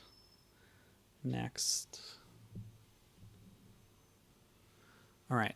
Oh, okay. So the next game that I've got is called Banjo-Tooie Racing, and unlike all the other ones, it has like a proper splash screen. So this might be an interesting one. Might be a bit different. Oh, it's yellow on yellow. I can't even tell when it's where the borders are supposed to be. I'll load this one and try and get it in the middle. Right. So I wonder, like, at the timeline of these, they don't have dates associated with them in Flashpoint, so some of them might have been pre-Tooie. Maybe some are post. I think a lot of them are post, judging by the content. Alright. We'll just have to keep going. Yeah. So we can see the border during gameplay. No preamble, but... okay. I'm gonna reset it just... yeah, okay. So this is one of them top-down racing games like you might get with... I don't know, what's a good example? Micro Machines? Yeah. Is Rock and Roll Racing like this? That's a big name one. Rock and Roll Racing was isometric, actually. Oh, okay, cool.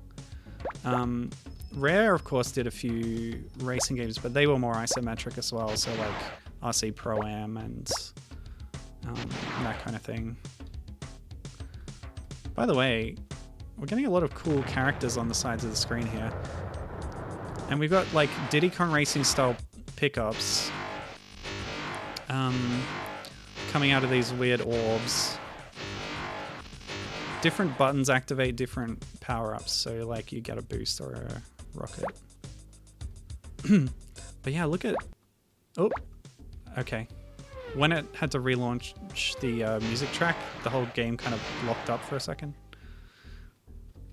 But yeah, BKPC too had the same problem. Yeah, it sure did. That was a problem at times because it would still accept inputs during that pause, and then you might find yourself like trapped in the middle of a lava lake. All right, there's Mr. Patch, there's Terry, there's Jolly. Oh, it's so fun having them hang out there, sort of animating in a very primitive way. Yeah, There's it's really Biggerfoot. it's really charming. Yeah, it sure is. Yeah. Oh, this is great. So I'm Banjo in a little car. This is another canonical racing vehicle for Banjo. Add it to the list, you know. He should have been riding this in Sonic and All-Stars Racing with Banjo-Kazooie. Whoa.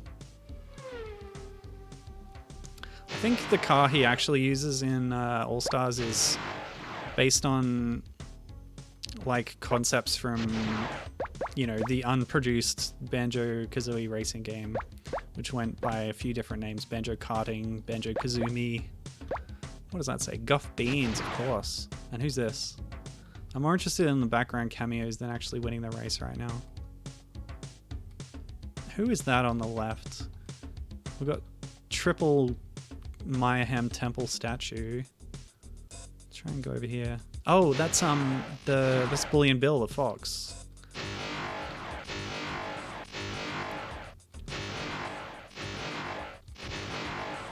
The sound effects are a bit much, to be honest. A bit overwhelming. Well, that was what it Whoa. was like back in the day. You can just drive out of the course here. Yes, out of bounds. There's still borders. Just a small out of bounds area. Oh no, I might be trapped. Okay, I can get back in bounds. Woo. That zipper's facing the wrong way. But it is interesting to see like Diddy Kong Racing mechanics brought into this, because that's yeah, that's what Banjo's racing game experience is up to this point.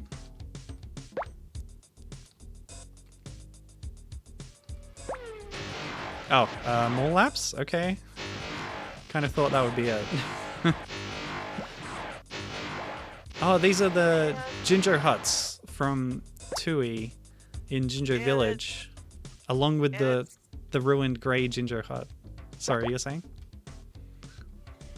And it's the thing that this is the closest we'll get to a Banjo-Kazooie racing game.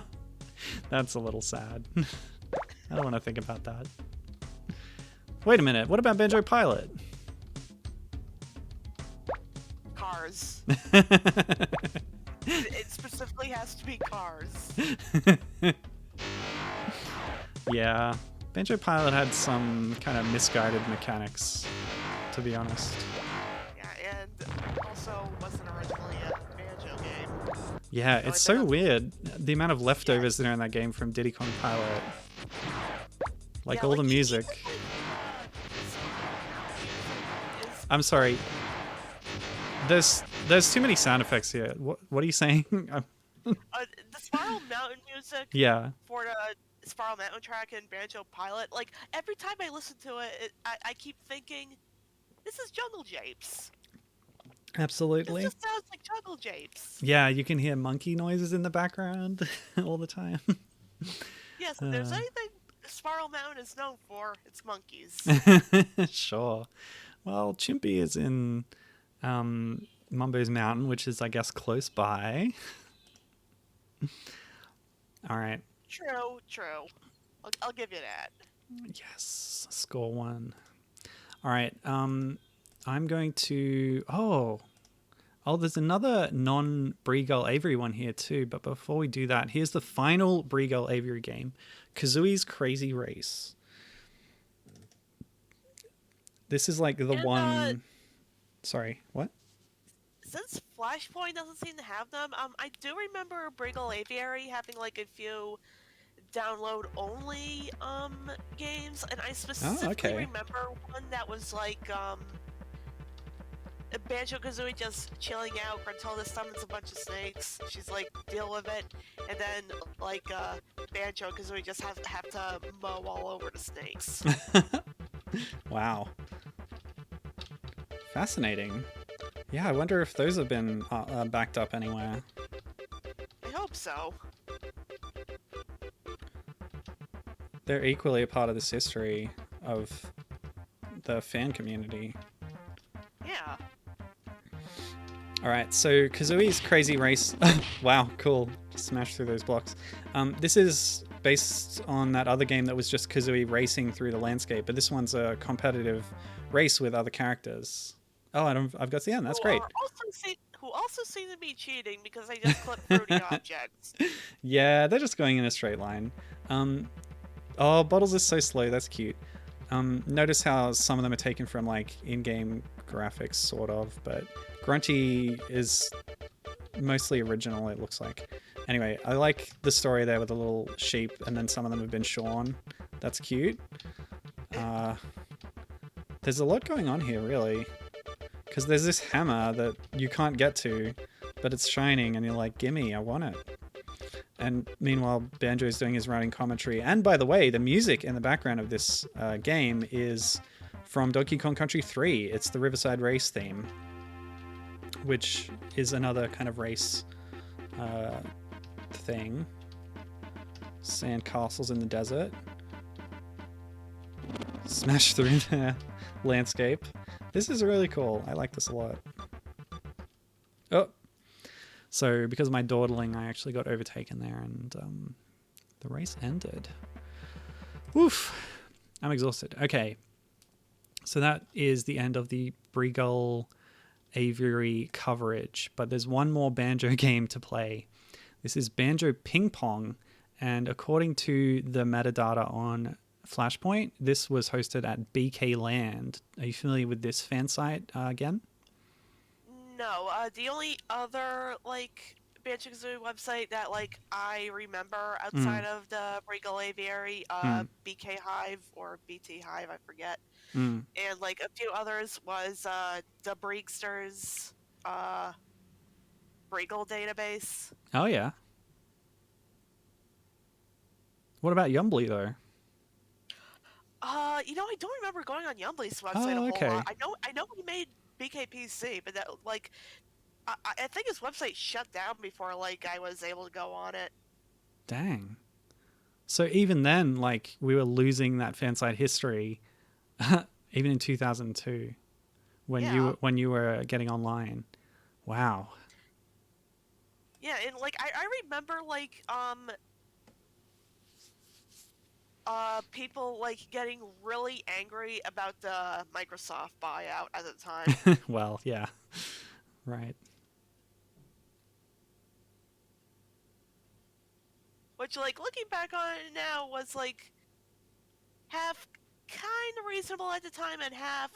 it didn't turn out that bad, honestly. Well, yeah.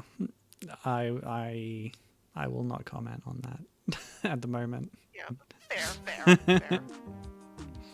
Wait a minute. Look, man, we got Viva Pinata. That can't be too bad.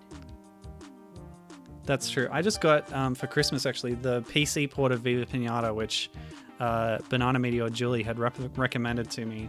So that's on the docket to stream at some point, actually. Yeah, I think you posted that. Yeah, I did. Yeah. So let's play... That is a good game. Yeah, well, I'm going to give it a fair shake. I've played the DS port before and I kind of bounced off it. Hopefully the real thing kind of grabs me a bit more. Yeah. But for now, let's play some ping pong, eh?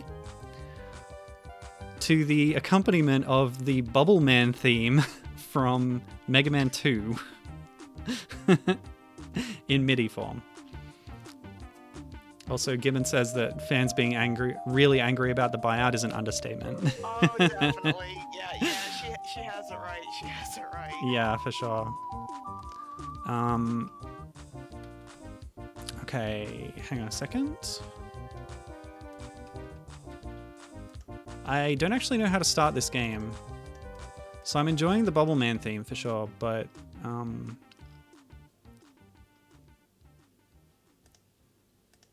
I don't know how to actually get it to go.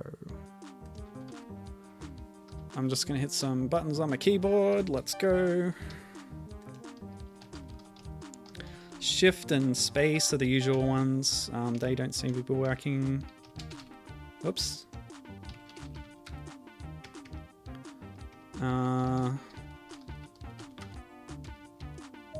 Well, I'm stumped. pressing enter. That did not work. Oh. I'll click on different parts of the screen. Whoops. Shift, Control, L, not at the same time, but like. Just press Control, Alt, and Delete, and then. Maybe click on Banjo's nose. Okay. No, that didn't work. Oh! It did! What?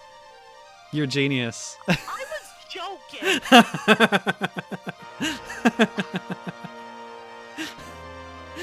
Oh boy. Also, screen is weird.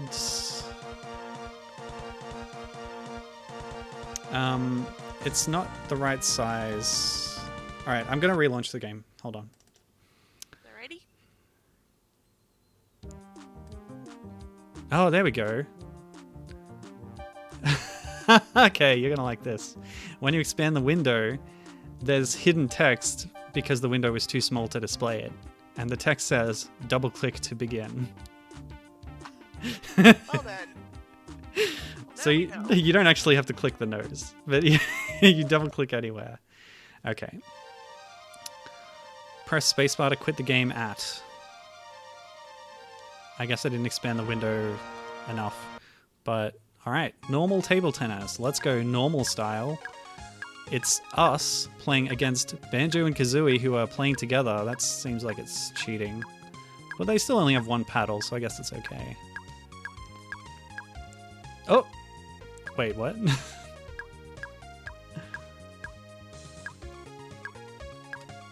I missed the ball.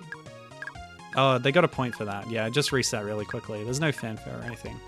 Also, I don't know if anyone can identify this music, but I do not recognize it. Let me upper my volume for a moment.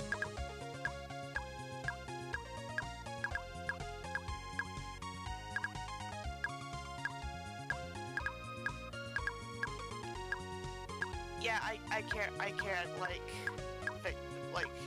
remember it. I don't know what it's from. Yeah, me either. Oh well. Never mind. Can you read what's written on the table? Oh, I actually got a point. No way. I'm gonna assume it says Banjo-Kazooie. Oh yeah, that would make sense. Gibbon also cannot identify the music. I'm never any good at these. I can't read what's on the screen, but I can't read what's on the table. Yeah. But that's my guess. I think that's what it is, judging by the shape of the letters. Yeah, I'm not usually very good at like tennis type games. Even like the more advanced ones like Mario Tennis. I'm just rubbish at them and I don't usually have fun with them at all. It's a problem. Because Mario Power Tennis has some actually pretty cool Donkey Kong fan service. It's like one of the few appearances of Kremlings in one of these Mario cameo games. Yeah.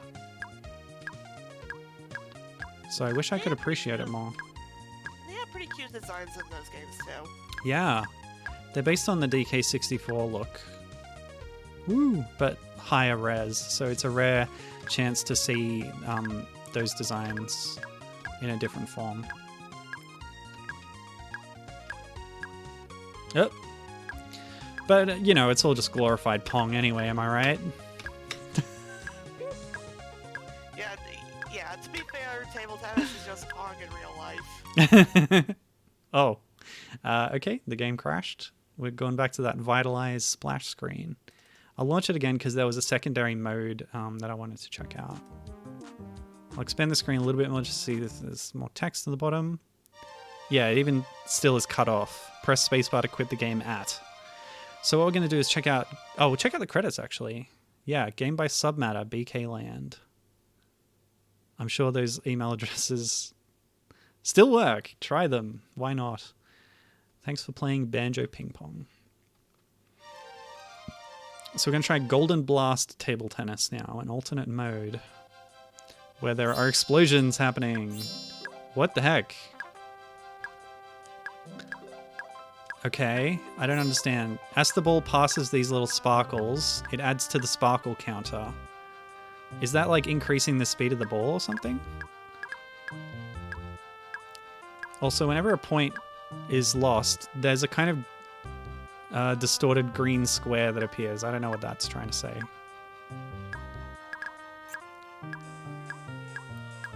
Also, I don't know how to advance the difficulty setting. Maybe if you clear easy by getting to 21 points, which is the standard cutoff for a match of table tennis, maybe it'll go to a harder mode. Also, we have a new music track too in Golden Blast mode. Oh. You do have to hit control at the right time and have your paddle where the ball is. So this is pretty technical, and I think it's kind of cool.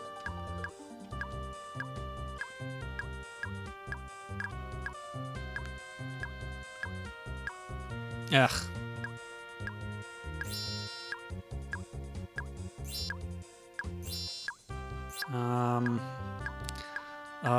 That opening riff is kind of tickling me. I think I've heard this before, but I can't pick it. Can either of you two figure out what music this is? Yeah, I don't recognize it. Dang.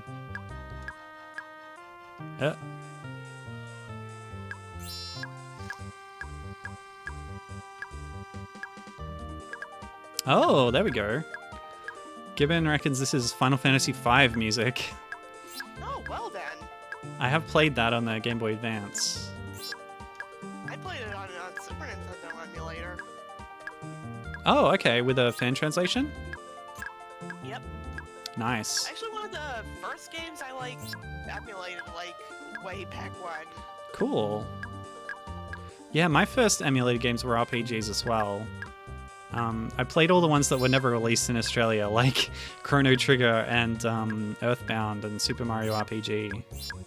Bahamut Lagoon still king. Nice.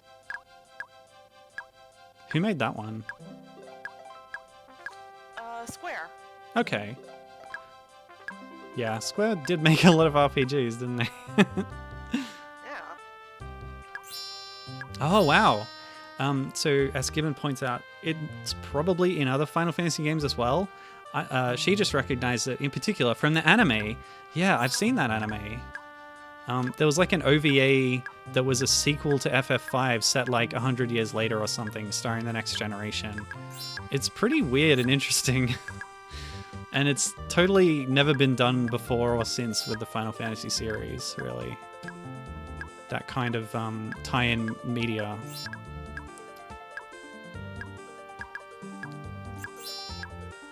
Because you have like a million billion Final Fantasy VII spin-offs, but they're all set like in the exact same time frame. I guess there's Final Fantasy IV, the After Years. That's kind of the next generation. Legend of the Crystals, yeah, is the name of the OVA, if you want to look that up. Neat. Oh yeah, Gibbon says that Bahamut Lagoon was their first tactics RPG on SNES. Oh, well, we've been here nattering. The opponent actually got to 21 points and the game didn't finish, so there goes that theory. Oh, and I've just realized how this mode works. You pick up the sparkles during a rally. Oh, I lost. And the number of sparkles on the sparkle meter is how many points the winner of the rally gets. So they just jumped from 21 to 24 during the last rally. That's a little interesting quirk on the scoring mechanics there. Pretty cool. And there's the death of bottles that so traumatized Gan. Introduce you to the concept of death. It doesn't traumatize me now because it's very cartoony. Yes. But as a child, it changed your whole way of thinking. Yep. Well, that was so much fun. We're at the 2-hour mark, but I actually have more to play, so this is going to be a longer stream. We've covered all those Banjo-Kazooie games, as well as the other couple of rare fan games that I had missed previously, but there's Donkey Kong stuff to do as well. So I talked about the Donkey Konga mini site, which I highly recommend. But there's a lot of other Donkey Kong games that had been added in that October updated Flashpoint. A lot of them are very similar, so I'm going to spend just a few seconds with each, but there's a few here that are worth looking into deeper. So, All right. Well, if yes. you don't mind, this is where I'm gonna take my leave because, like, again, still kind of sick, and I think this is where my experience, like, with like old game content kind of ends. Sure, that's perfectly fine. Thanks for joining me again. This was a lot of fun. I liked hearing your perspectives on this stuff. So, No problem. I'm glad I could like chip in. Yeah. All right. I'll still be in the stream, but thank you for having me. No worries. Hope you feel better soon. I will. Thank you. Bye. Bye. And you can check out Gen's Dinosaur Planet blog. Oh no, what's it called?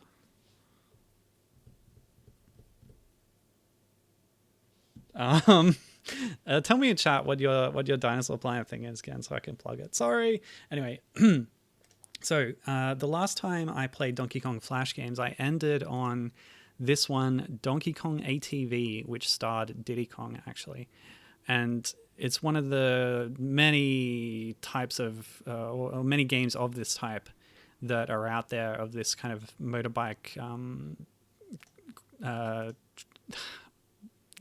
like trials cross thing. Oh yeah, there it is. So Gen says the Twitter and Tumblr story of Saria, but they haven't updated it in a while. So, but still, there's a nice backlog of posts there about Dinosaur Planet stuff. If you're interested, check that out. Okay. So a lot of the ones that I've found in the update are variations on that motorbike style thing. So we're just going to go through some of them, maybe find out which one's the best. But there's other ones to check out as well. So let's get into it. Donkey Kong Bike Race is the first one. Publisher Cartoon Race. Gonna have to capture that separately. All right. So we're back in Flash Player Direct now. So we shouldn't have any of those weird screen size issues now. All right. So Cartoon Race put out a few of these similar type of things.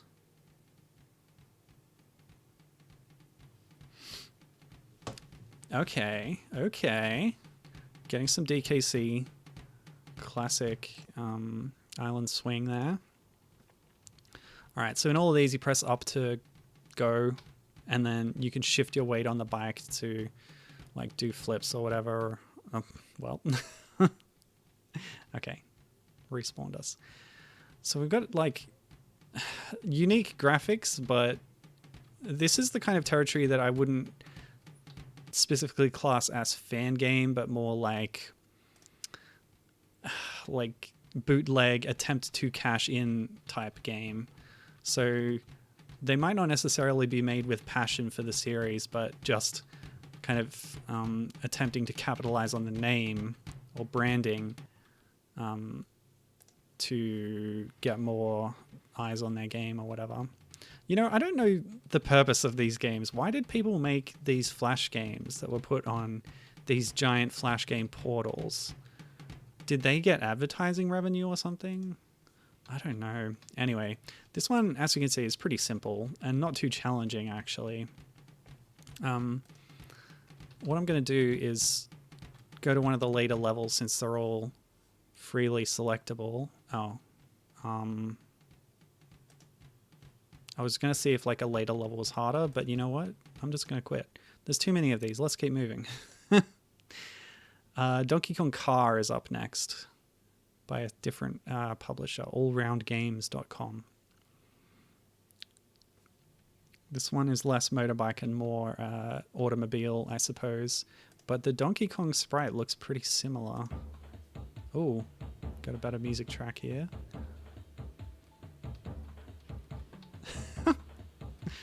Just like the assets are just so cheap looking, but yeah, okay, well that was it.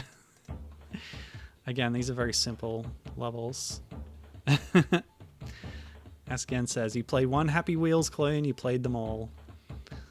So I think you're wrong, because your experience is coming again into play. I don't even know what Happy Wheels is. I've never heard of it. So yeah, that must be one of the popular examples of this genre. Last time I mentioned things like Bike or Die and Jelly Car, but yeah. Whoa, okay. That's not really how a car would behave. It's more like a motorbike, but there you go. All right, moving on. Donkey Kong Kart 2, the sequel, the long-awaited follow-up. Okay, yes. Look at this screen. It's amazing. This game is incredible. Donkey Kong Kart 2, even more zoomed out, judging by the size of the car sprite. Love that sound effect and visual effect. Now, instead of bananas, we're picking up barrels here. Loading them into the back of this buggy, I suppose. Beautiful. These games are art.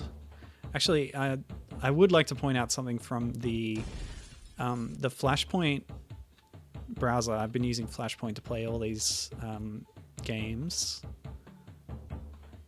Like, when you start it up, there's a splash screen, which I think has a really excellent quote just about the project. Where'd it go? I can't find it right now. But from memory, it was like, because we don't get to decide what the future will find interesting. So, like, you can look at these things and kind of write them off as being low quality and not worth saving.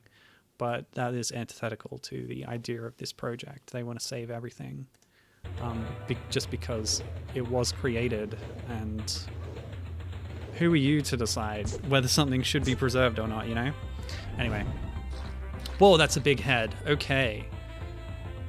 It's like a traceover of DK Render from Returns, I think. But the head has been blown up. Anyway, Donkey Kong Ice Adventure. A very similar theme to Tropical Freeze, in fact. Okay. It's the slide music again. It came back. Okay. So first we had the Mario 64 slide music in a Banjo-Kazooie fan game from the early 2000s. And now it's back in like a 2010s Flash game based on Donkey Kong. How strange. Now that is remix culture, people. And DK's back in a ATV or something. Oh, and that was, of course, DKC bonus room music, I think. Oh yeah, alternate paths. That's classic, what did you call it? Happy Wheels gameplay. I'm sure Happy Wheels is on here. A lot of the big hitters are preserved in Flashpoint already, along with this weird stuff that I'm playing, whatever this is. Oh, wow, what a crash. Great. You know, I'm gonna go check, actually. Happy Wheels. Oh, I've got caps lock on. How about that? Yep, it's there. Happy Wheels. Source totaljerkface.com. Oh my gosh. That looks interesting. But anyway, back to Donkey Kong games. What's next? Donkey Kong Jungle Ride is our next, clone of whatever this is. GamesEveryTime.com. That's the same art there of Donkey Kong. Okay.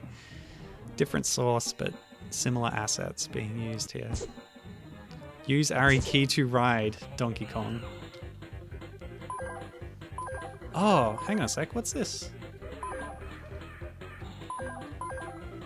Is this Diddy Kong Racing music? No, I think it's from Donkey Kong 64, possibly. Why do you get the game over or the lose a life theme when you win? I don't know, what is this? The monkey sounds make it seem like DK64.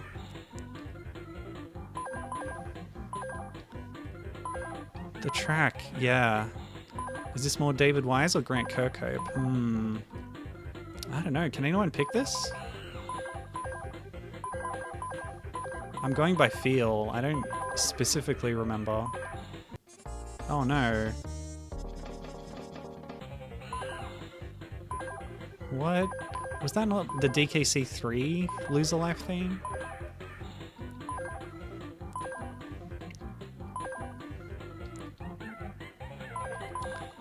Gibbon says it sounds sped up.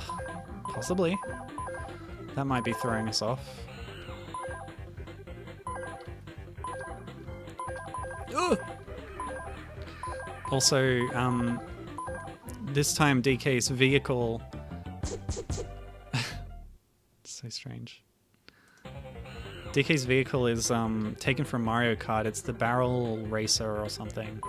He has a barrel-themed car in some of those games, so it's a lot more appropriate and thematic than the generic kind of motorbike or car ones that we've seen otherwise. So yeah, I'm gonna give this game a lot of points for all these elements. Also, you'll notice in the backgrounds of these stages, there's these plants from Returns that you would, what do you call it, hand slap or whatever in front of them, and they would open and give you some collectibles. So that's interesting. We don't have a date given for when this would have been released on the web, but yeah, it's definitely post-Returns. Oh, we lost all our lives, I guess? Yeah, okay. Try again. Oh, it dumps you back in the first level, I guess. Alright, well that was cool. That might be the best one so far. Alright, there's a few more left though, so Donkey Kong Motorbike is next. From Shield Arcade. Yes, that's what I said. Yeah, I know. Like, I got it, dude. Okay, I will visit shieldarcade.com. I'm going there right now. Yeah, it did actually bring up the web page when I clicked it. Oh, look, there's Diddy, there's Rambi, there's Espresso. All right, I'm all in. Let's go. Oh, cool. Get a little preview of the level design. Whoa, that's busy. That's a busy screen. We're in a motorbike, but it has a barrel engine at the back, so I guess points for that. DK's tie swaying in the breeze. That sprite, though, is very strange. Squawks! So many squawkses.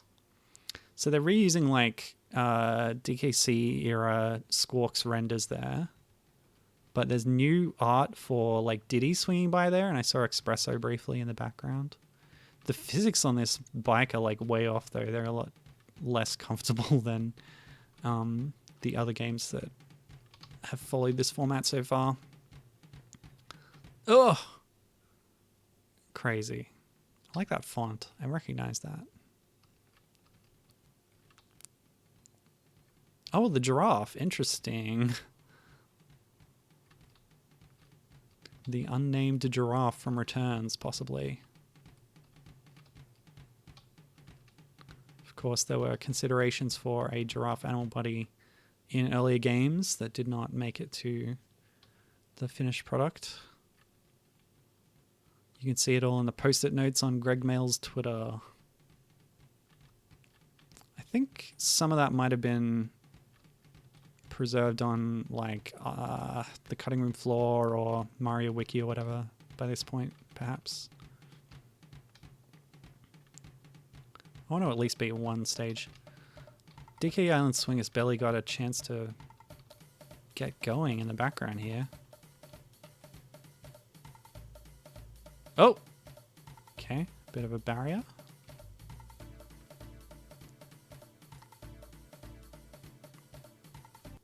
Oh, that's the end. Well, we didn't get to the main part of the song. Alright, moving on. That was Donkey Kong Motorbike, and now Donkey Kong Race by thehivedesigns.com. Available on yosex.com. Sounds great. That's like an identical icon set up to the Shield Arcade one. Anyway, this DK looks even weirder, but pretty similar. Yeah, this is very similar to the previous one. How fortuitous. Okay. But again, we're getting that barrel-themed car, which is kind of cool. Mario Kart style. Same music track. Yeah, there's definitely got to be some overlap here between these two games. Less background cameos though, so I'm going to mark it down for that. I'd like to see Diddy swinging past behind you.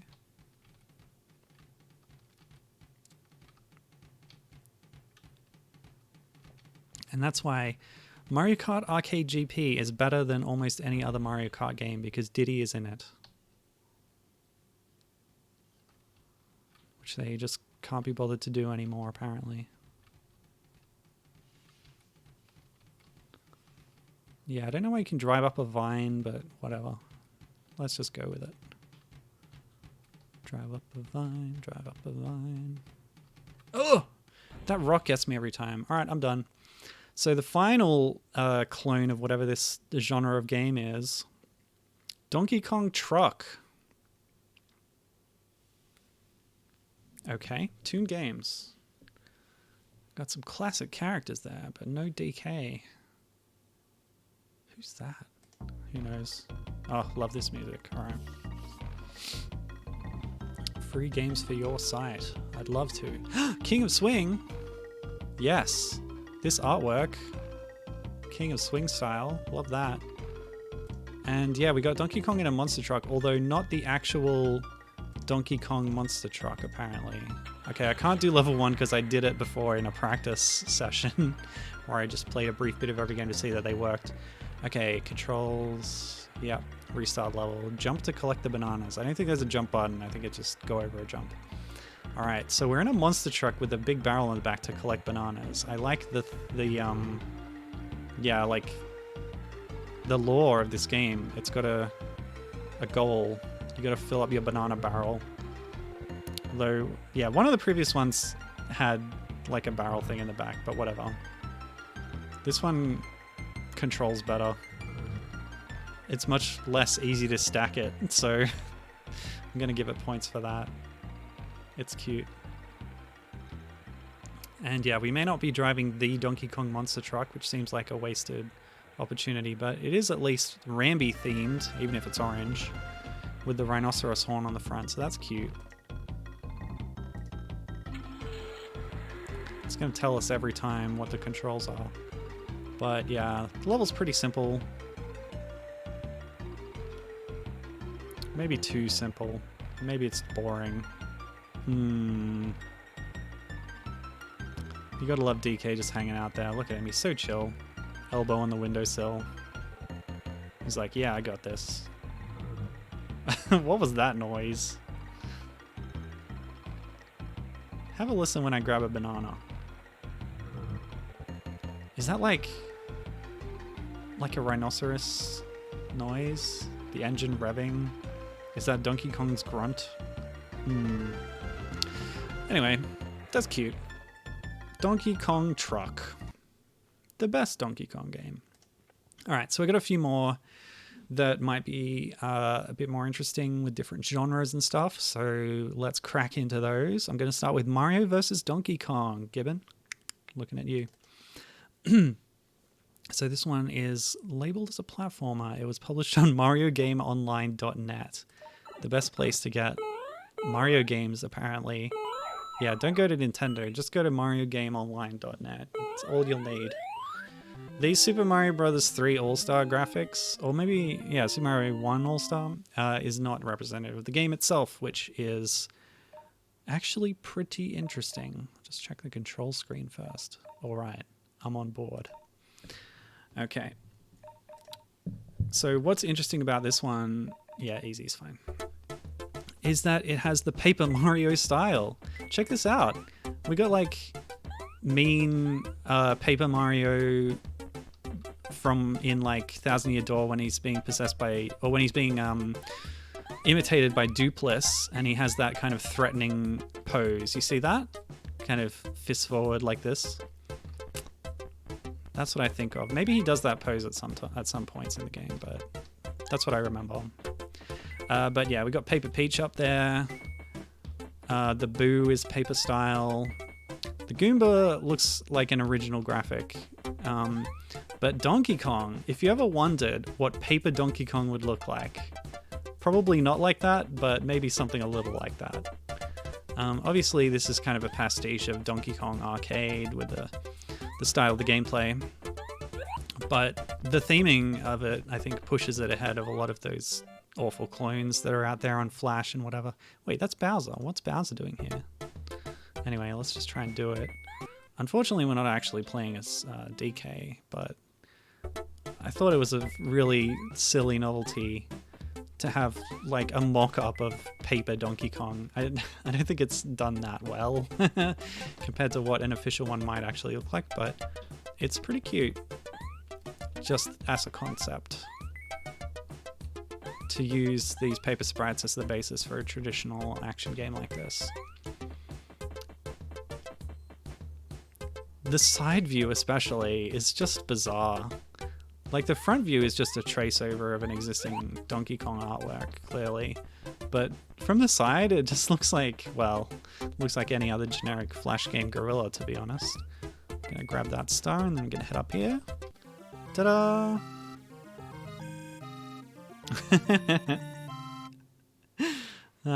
Wacky. Level completed. Okay, so we got all new designs here.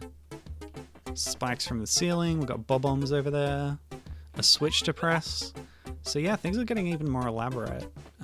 What's the time? I should probably move on. There's other ones to play, especially since this isn't really a DKC fan game, which would be the theme that I'm following up on.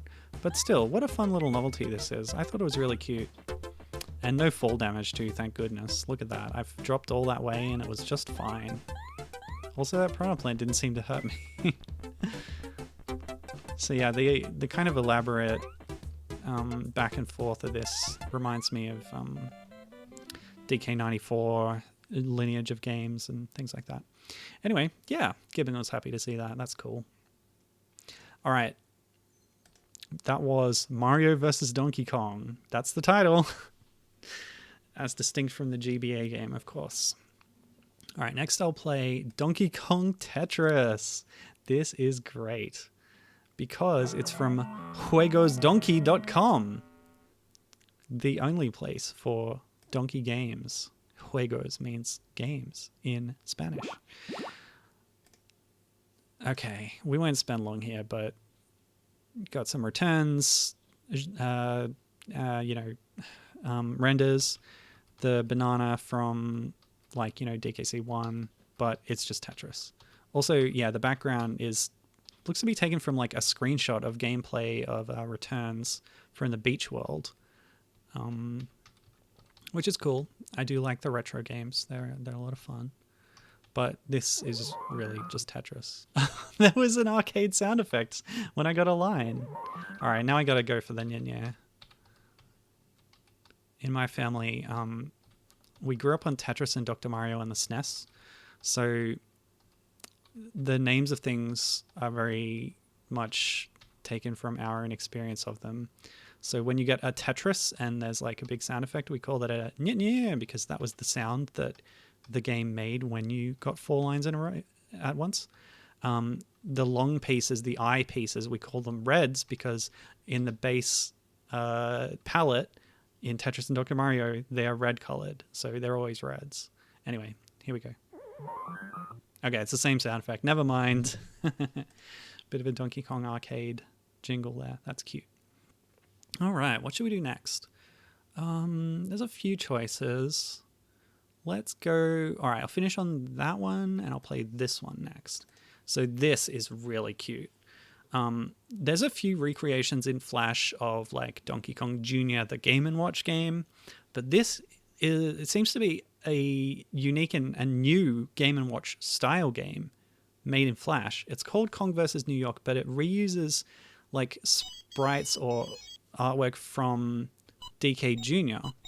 So you can see here, these are sprites from the DK Jr Game & Watch game. I mean, correct me if I'm wrong, there might have been a King Kong Game & Watch game that already ripped off Donkey Kong Jr. that then this is replicating, but just the concept of like making a Game & Watch game but not one that ever existed is like really fun to me. A few things have done it. There's things like this in Game Center CX3 on the 3DS, in addition to having like 8-bit arcade games, which is the bulk of its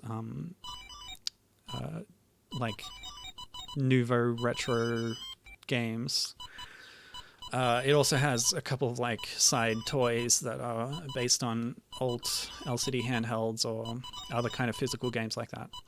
Oh yeah, I missed the cutoff there. Skip. Gibbon says that, yeah, they look very reminiscent of it. It might not be the exact sprites, but the character design of ostensibly King Kong here seems very much like Donkey Kong Jr. Yeah. This is great, says Gibbon. Have you seen the fake LCD monkey boss, she asks. I don't believe so. No. Can you tell me a bit more about it? So game B just looks like it's faster. But yeah, playing as Kong is always fun in these King Kong games.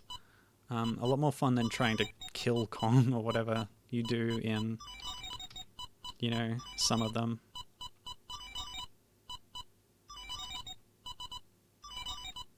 And this is just a classic kind of game design for these LCD games. Just being in the right place at the right time, moving between the positions.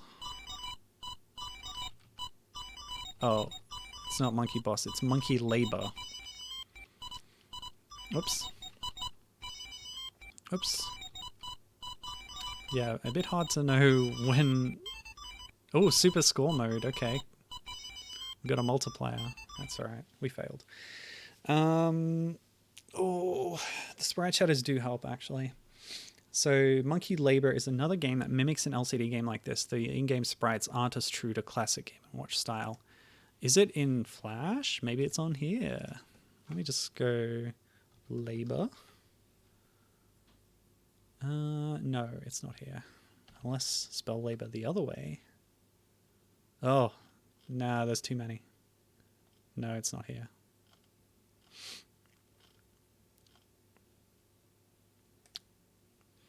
Gibbon's given me a link. toucharcade.com. Monkey Labor. An 80s handheld LCD retro game. A leveling crafted riff on Game & Watch handhelds. Oh, it's cute. It looks like 1920s animation, the graphic style. So how do you get this? What is it? Is this a smartphone game? $1.99. Is it just like a downloadable thing, or do you play it on the website? Anyway, apparently it costs $2 US. It was released in 2011. Pretty interesting. I should probably, since I'm here. Here you go. This is what it looks like. Oh, what? No, I've clicked that and it's trying to load it. Just stalling. Hold on. Amazingly crafted handheld device, straight from the 1980s. It's very cute. Yeah, the website's not going right. I think you can get it on Windows Store, maybe, says Gibbon. Just look at these graphics. They're so cute. Okay, it doesn't want to zoom in, but just, yeah, they're cute. Monkey Labor, check it out. All right, back to the last few Flash games that I've got for today. What did I say I would do next? Okay, Donkey Kong Bike 3D. This is another special from Cartoon Race, but it's a bit of a different style to that other motocross game we were playing before.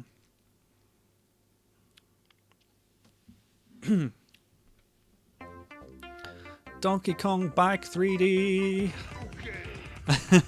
Yes, he said okay. Got that arcade remix from Smash in the background, I think. Anyway. Accelerate, pause menu. Great. Easy. 3D graphics in a Flash game. Can you imagine it? Can you even believe this is happening? Wait. Hello? Ugh. Also, we'll switch from low to high quality. Oh yeah. My browser can definitely support that. So we got zingers, hazards, run through a DK barrel to get a boost. But look at this. Doesn't this look great? The low poly style, I always find appealing. And like, just the speed blurring at the edges of the screen, that's cute.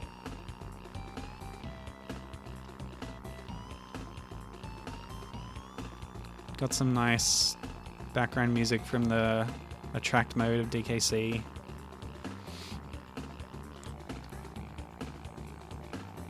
It's like new assets with Donkey Kong and this weird motorbike that has 2 jet engines on it for some reason.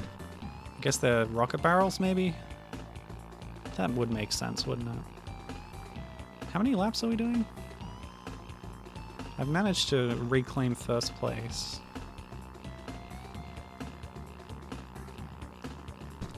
Anyway, I think this is pretty impressive for a Flash game. It runs quite smoothly too. Okay. Oh great, that was lap 1. That's so long. Alright, I guess I'll try and finish this race out. Yeah, if you run through a zinger, it didn't stop me because I was boosting, I guess, but there was like the pain sound that Donkey Kong has in Mario Kart 64. Which is such an odd noise. It sounds almost mechanical, people have said.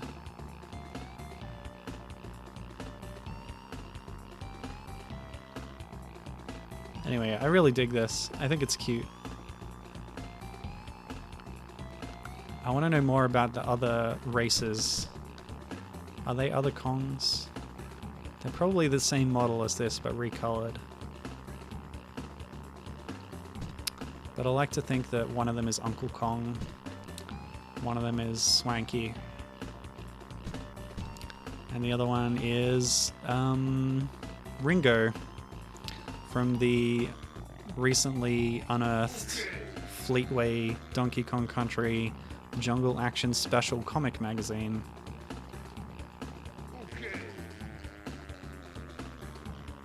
Without getting a look at them at all. So I'm going to assume there's 3 laps here.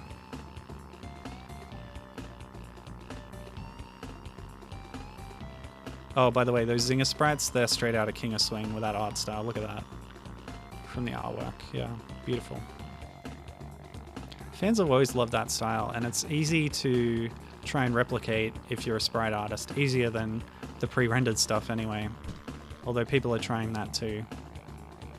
People who've contributed to DKC4, the Kong's Return, that fan game, as well as the creator of the upcoming fan game, Kiddy Kong's Showtime, who's doing a lot of new assets in that style of cut characters and new characters, making them look like they fit in a 90s pre-rendered game. Very cool stuff. Alright. Okay. Woo, you win! Just see what the next level is. Yeah, everyone's in this same motorbike, eh? Look at that. Same music track. Let's keep it going. Anyway, we do have new graphics here for the backgrounds, which is nice. Bit of a foresty environment. It's really cool. So what does this do? Putting the quality to high adds more to the draw distance. And yeah, increases the quality of the textures as well. Alright. Oops. Oh gosh. Can I do a single race? Yeah. Just want to check out the other tracks since they have unique graphics and stuff. I have to like click on the window to get it to recognize my inputs. Cool. Alright, what are we doing here? This is like a beachside almost. Or at least with visible ocean. But it's pretty similar. The track's a bit narrower, more zingers. But I'm not going to play through the whole race because they're quite long.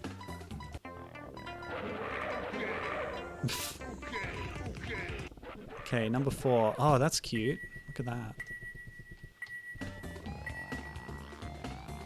Wow. Like Death Valley background.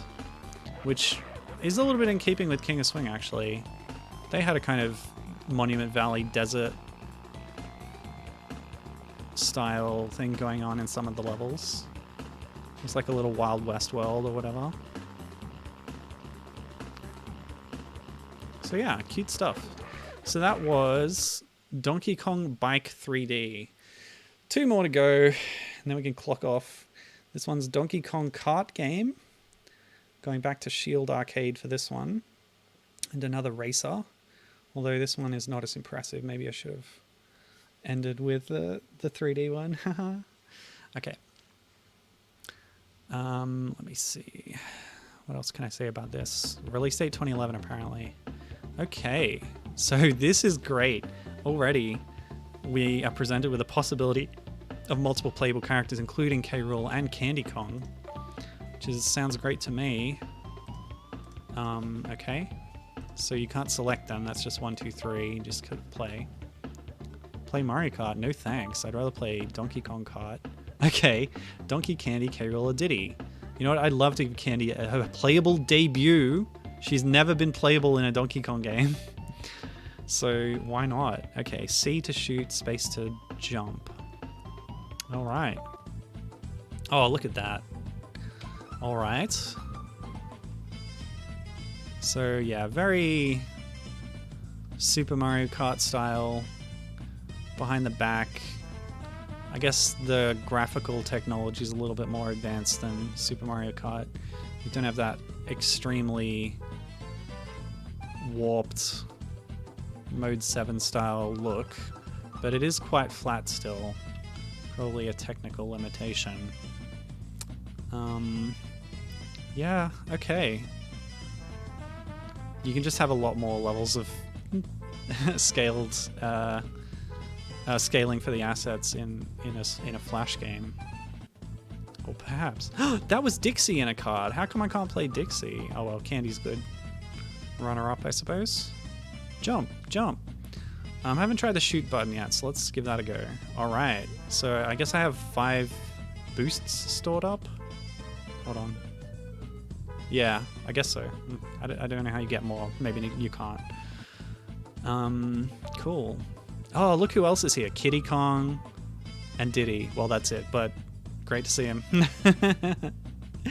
It's the whole playable cast plus Candy and K. Rool of the original trilogy. And these tracks are so short, I have no problem with doing all 3. This is great.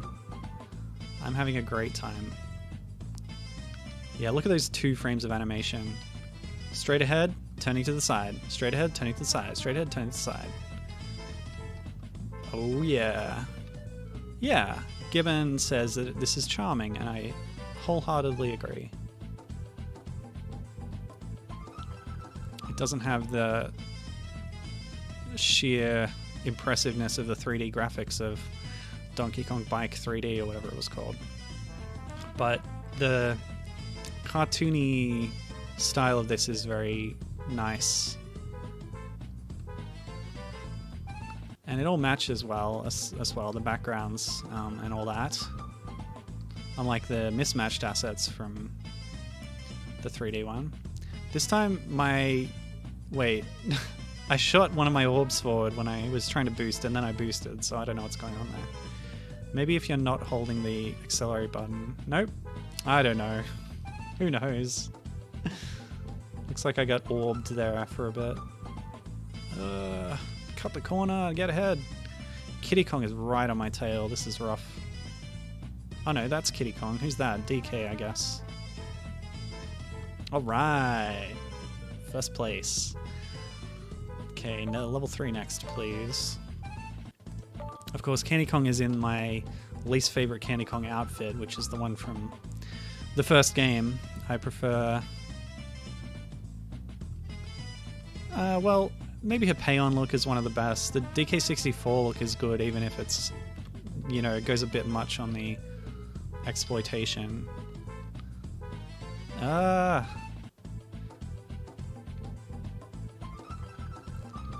that's more like how it's used in-game. The design itself, I think, is good. What? Hang on a second. This is a big roundabout, and I'm supposed to turn off here, am I? Oh my gosh. Am I going the right way? No. Oh, it rejoins there. Okay. There's like hops over the things, over the water. This level is quite complex and a lot of hazards. Interesting stuff. I should probably use my hop button too. Whee! Could do with a bit more music variety though, to be honest. Alright, so look at the minimap now. Yeah, you go around there and then you head off there. Okay. Good to have that minimap.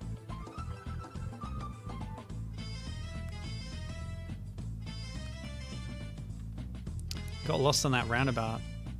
Felt like National Lampoon's European Vacation for a second. Oh no, get me out of here.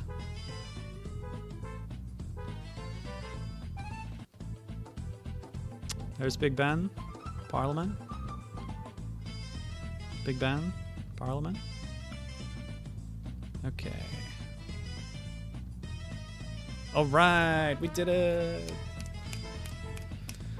Cool. Great stuff. Look at that, new art assets. Completed. Now, our friend Courtney would kill me if I didn't at least pick K-Rool once to see what he looks like.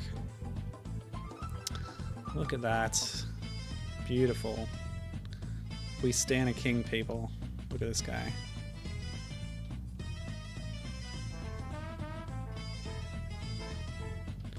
Alright, moving on. We've got one more game to play today, and it's a side-scrolling platformer. Woo! The only one today, I believe. If you don't count those bike games, they're kind of on the spectrum.